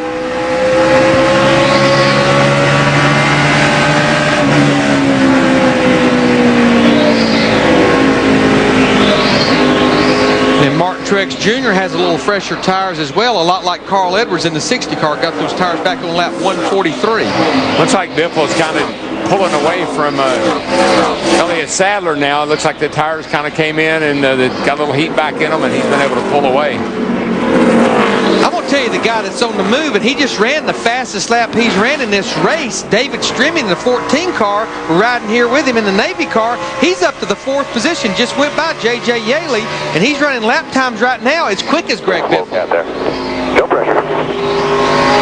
Cars that have just run their fastest lap of the race within the last 5 laps include Harvick, Stremme, Joe Nemechek in 8th, and David Green in 11th. Tony Stewart going by J.J. Yaley in the 18 car. This is a battle for 5th. I think now J.J. Yaley's paying the price because he has more laps on his tires than anyone running up there with him right now. Sure looks that way, Larry. He's kind of falling back here. He's got Michael right behind him now. Michael's running in the 7th spot. Michael Waltrip in the 99 car, the old hot dog car, doing a good job tonight. Tony Stewart moves back up into the top 5, Jeannie. And he's making a charge. Came on the radio during the caution basically to say, look, I think I can get everybody else, but I'm not going to get the big boss. So I'm going to make my move. And that would be Kevin Harvick in the 21 car that owns that 33 car that Tony Stewart's driving. And more traffic jams out here. Jason Keller gets the boot from Jerry Robertson. I don't think there's a car in this race that doesn't have damage on it. I mean, they have beat and banged on each other all over this racetrack. And this group right there, they are battling for position back about 20th or 21st. Yep, there's Michael, JJ, and Joe Nemechek, and Joe's been kind of moving up through the field too. Yeah, and his car looks pretty clean of contact. Nemechek's does, the 87. Tomorrow night, partly under the lights, the Subway Fresh 500 on Fox.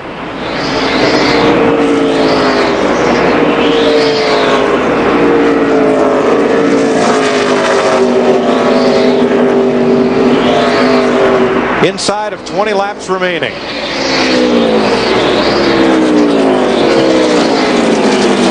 Greg Biffle with a 1.5 second lead on Elliott Sadler. Kevin Harvick another 1 second back.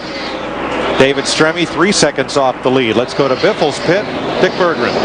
Yeah, I just want to remind you guys, the last time Biffle took tires was lap 108. He took Rice only, and he's hanging on to this car just fine. That says a lot about tires and Biffle's ability to hang on to a race car. Hanging on, Dick, that's a mild statement because he's been the fastest car on the track each of the last 4 or 5 laps. But Dick, I think, and Mike, I think these guys, we talked about it at the beginning of the show, they knew that this was a lot like the tire that they ran last year. Get those tires on there as close to your fuel window as you can and go to the end. Keep that track position. Yeah, this is the same tire that ran here last year, Larry. So, and it proved last year with Dale Jr. that it was a very durable tire. So tonight it's track position, not fresh tires. What about tomorrow night with the Nextel Cup race on Fox? Just remember, they run the same tire that these boys run, and everybody's watching very closely right now. And tomorrow night is 500 kilometers. That's still a long race here. 312 laps slash miles. Nemechek trying Michael Waltrip as you watch from the Aaron's onboard camp. It looks like Joe is probably a little bit better than Michael, and that's a battle for a 6th spot right now. If Michael can hang on to 6th, it'll be his best Busch Series finish of this season. Joe just running that low line. He just cannot complete the pass. You just get bogged down. You get pinched down by the car on the outside, and man, you got to be really careful. Now he's got the better line here in 3 and 4.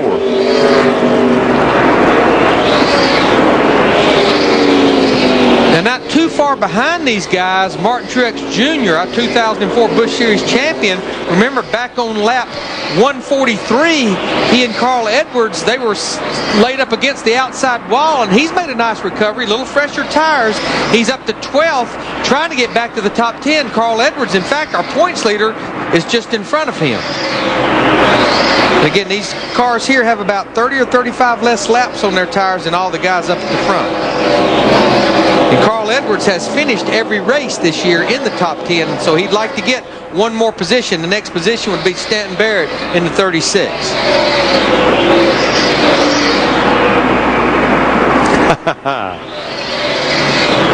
That's in Greg Biffle's pit. He leads this race by 2 seconds over Elliott Sadler. I think that just shows you, Mike, that I don't care how good you are, it's never over till it's over, and you never relax till you're standing in victory circle.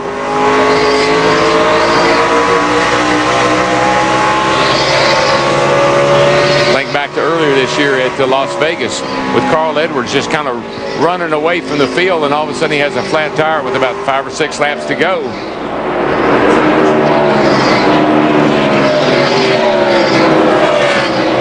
Denny Hamlin, Stanton Barrett. both on the lead lap after a busy night, and both in the top 10, running 8.5 seconds off the lead. Right now, Denny Hamlin has his hands full of Stanton Barrett in the 36, but a lot like we watched Michael Waltrip a while ago in the 99, Denny Hamlin running the high side gets that run off turn 2 down the backstretch. Barrett put out a press release this week inviting Tony Stewart to meet him in the media center here and review the tape of what happened last week when Stewart had some harsh words for Barrett, who got into the back of Tony after he had to check up, and a resulting caution that put Stewart out of the race. I think Barrett came in here intending to show the world that he's a better driver than Tony Stewart thinks he is, and he has. Stanton's had a great run tonight for running the top 10. Plus, he comes here with a Pontiac, the only Pontiac in the field. That is kind of like, whoa, what's he thinking? But obviously, he was thinking that it was going to be a good race car, and it has been. We were talking about David Stremme a while ago. Right now, he's in the 14 car in 4th position. He's zooming in on that orange car up there, Kevin Harvick in the 21. 10 laps to go. Greg Biffle puts our pole sitter, Casey Kane, the 6th car a lap down. We now have 26 cars on the lead lap. And Martin Truex passes Carl Edwards, the point leader. That's for 11th place. And he may get Stanton Barrett. I think he probably will. His tires are much better than those guys in front of him right now. In fact, those are all lead lap cars just ahead of Truex, except for the 7 there of Scott Gaylord, the yellow car. Whoa. This will get a little tight right here with that lap car down on the inside. Squeezes through. 9 laps to go.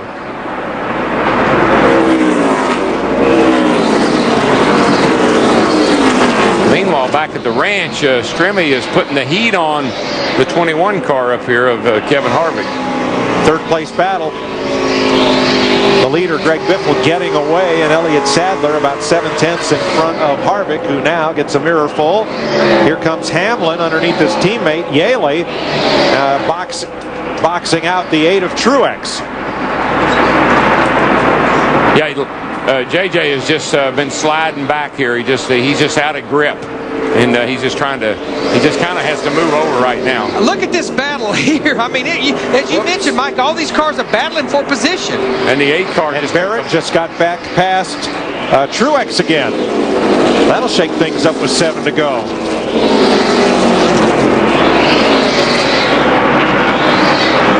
Stremme is right there, right on the bumper of the 21 for 3rd place. And he's got him right there. He made a great move on the outside.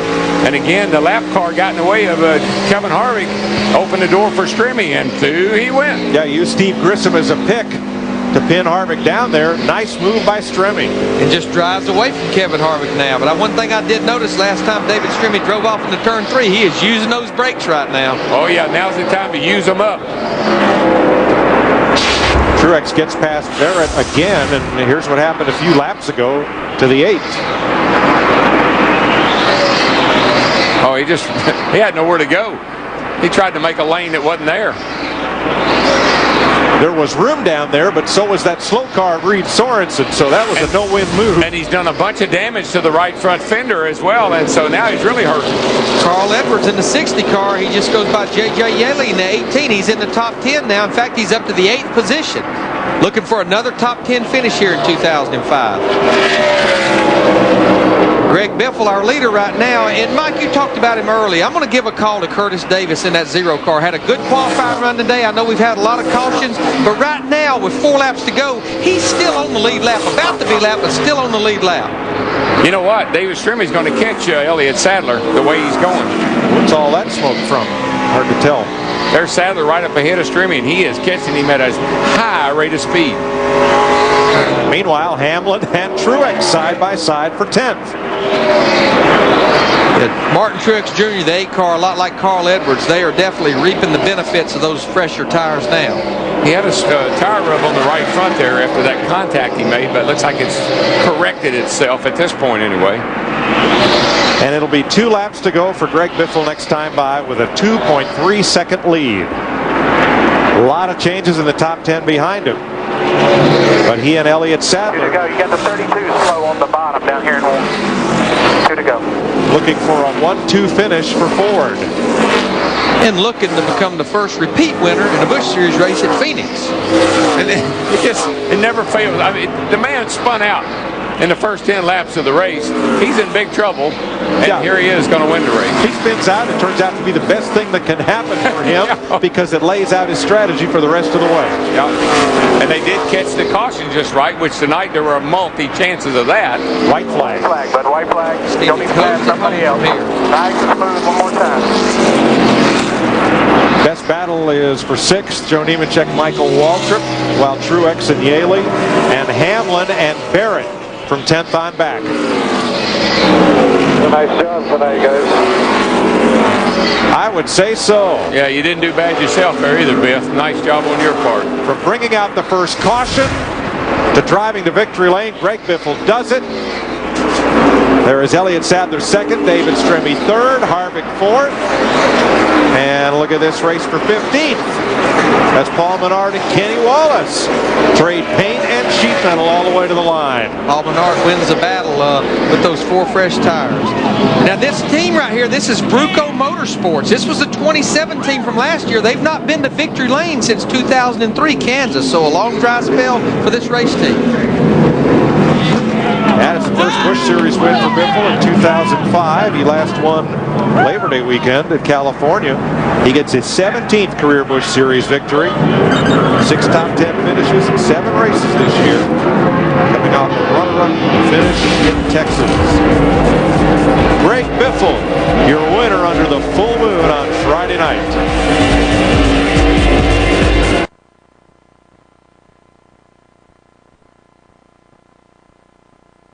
In Phoenix, full moon racing on a Friday night.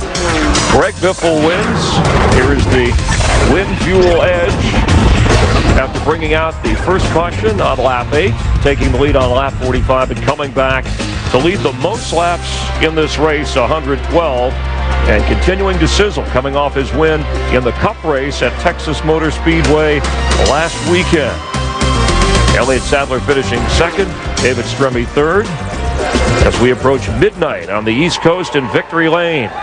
Jeannie Zelasco is down there with Mr. Biffle. Where April showers will probably bring more success for Mr. Biffle. The high fives all around. I'm confused here. A lap 9 spin. What are you doing in Victory Lane tonight? I had the car a little bit too loose. I like to drive a loose race car, but not quite that loose. I can't say enough about all these guys that put this deal together. Bruco Motorsports and Clarence and all those guys give me an opportunity to drive their cars. This is great. And Newt Moore is the crew chief. And first time I got this deal with first-time sponsors. We got Henkel Corporation on the car this week. You know, duct tape and Loctite and all those products. And a win. You know, and I had Post-it notes in California and a win. So I'm just excited for this team. These Bruco guys. They worked really hard, and I had a good car tonight. But you come into Phoenix, you're tied for the lead in top 5s, top 10. So I'm assuming maybe you just got a little bored. So that's why you decided to make it exciting and stretch the tires of the fuel as far as possible. Yeah, it is.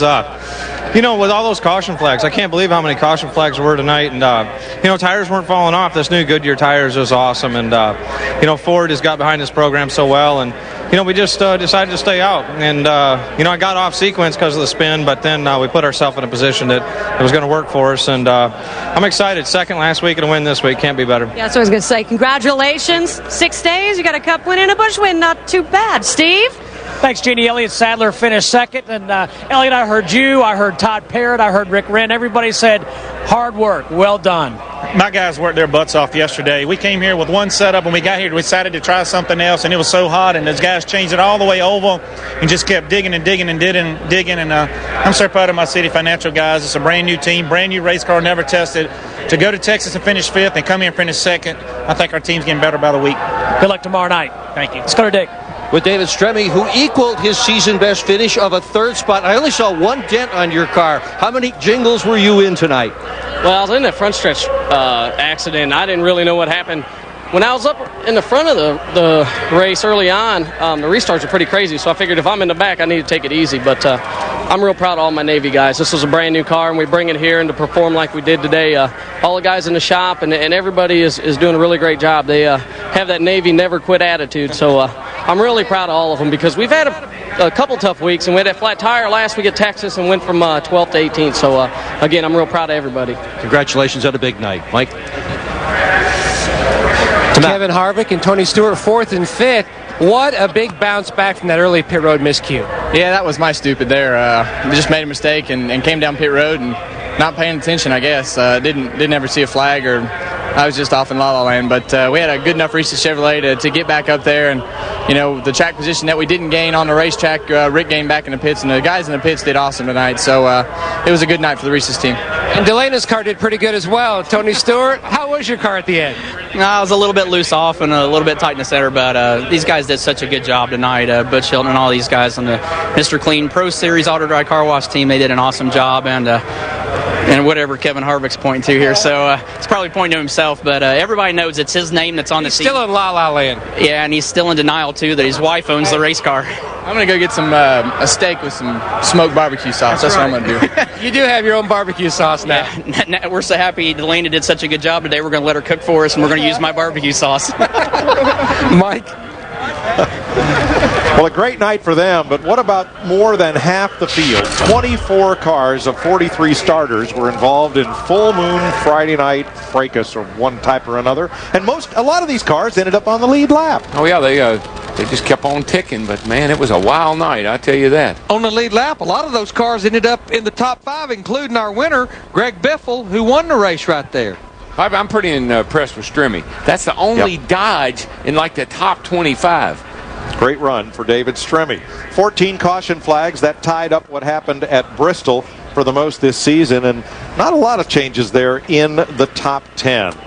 So we'll look forward to tomorrow night on Fox with the Nextel Cup cars and turn things over to Chris and Jeff to lock the door and say goodnight. All right, thanks. Carl Edwards' largest lead of the season so far. 3 rookies in the top 6 in points, and we had 4 of the top 10 that were involved in accidents tonight, and Jeff Hammond already has some of that smoked barbecue sauce. Tony Stewart will join us on the pre-race show tomorrow at 7:30 Eastern as we get ready to go. Another exciting night of racing when we get ready to come back here tomorrow night, Chris. I guarantee you, everybody who was here tonight, all the crew chiefs, all the drivers that raced in the race, they'll be talking about how things went here during the course of the evening, and a lot of them will be anticipating what they need to do their race car when they get ready to drop the green flag tomorrow night. Greg Biffle, winner tonight, will try to win back-to-back races for the first time in his career on the Cup level. Already a couple of wins this season, and the only driver to win more than one Phoenix Busch Series race as he captures this. Coming on to FX, you'll see most of you on the East Coast, the Shield, and on the West Coast, that animated comedy, King of the Hill.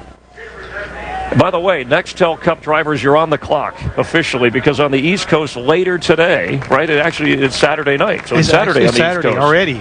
And Fox, FX, and Speed's coverage of NASCAR will continue tomorrow with NASCAR This Morning on Speed. That'll take you up to the Subway Fresh 500 on Fox. Our pre-race show will go 10 laps with Jimmy Johnson, our points leader. We'll talk with Tony Stewart. Dale Earnhardt Jr. is trying to win his 3rd straight race in Phoenix. And then, of course, across the Fox family of networks, NASCAR Victory Lane wraps things up. Hey, I was getting ready to say, man, normally you say turn out the light and the party's over. Hey, but turn out the light and the party's getting ready to begin. Just getting cranked up. Will Jr. with his 3rd straight. Can Jeff Gordon win from the pole? What about Jimmy Johnson? Can he score his 14th straight top 10 finish? Everybody check your circuit breaker. We'll see you tomorrow night on Fox, 7:30 Eastern, 4:30 Pacific from the desert. Thanks for watching. Have a good one.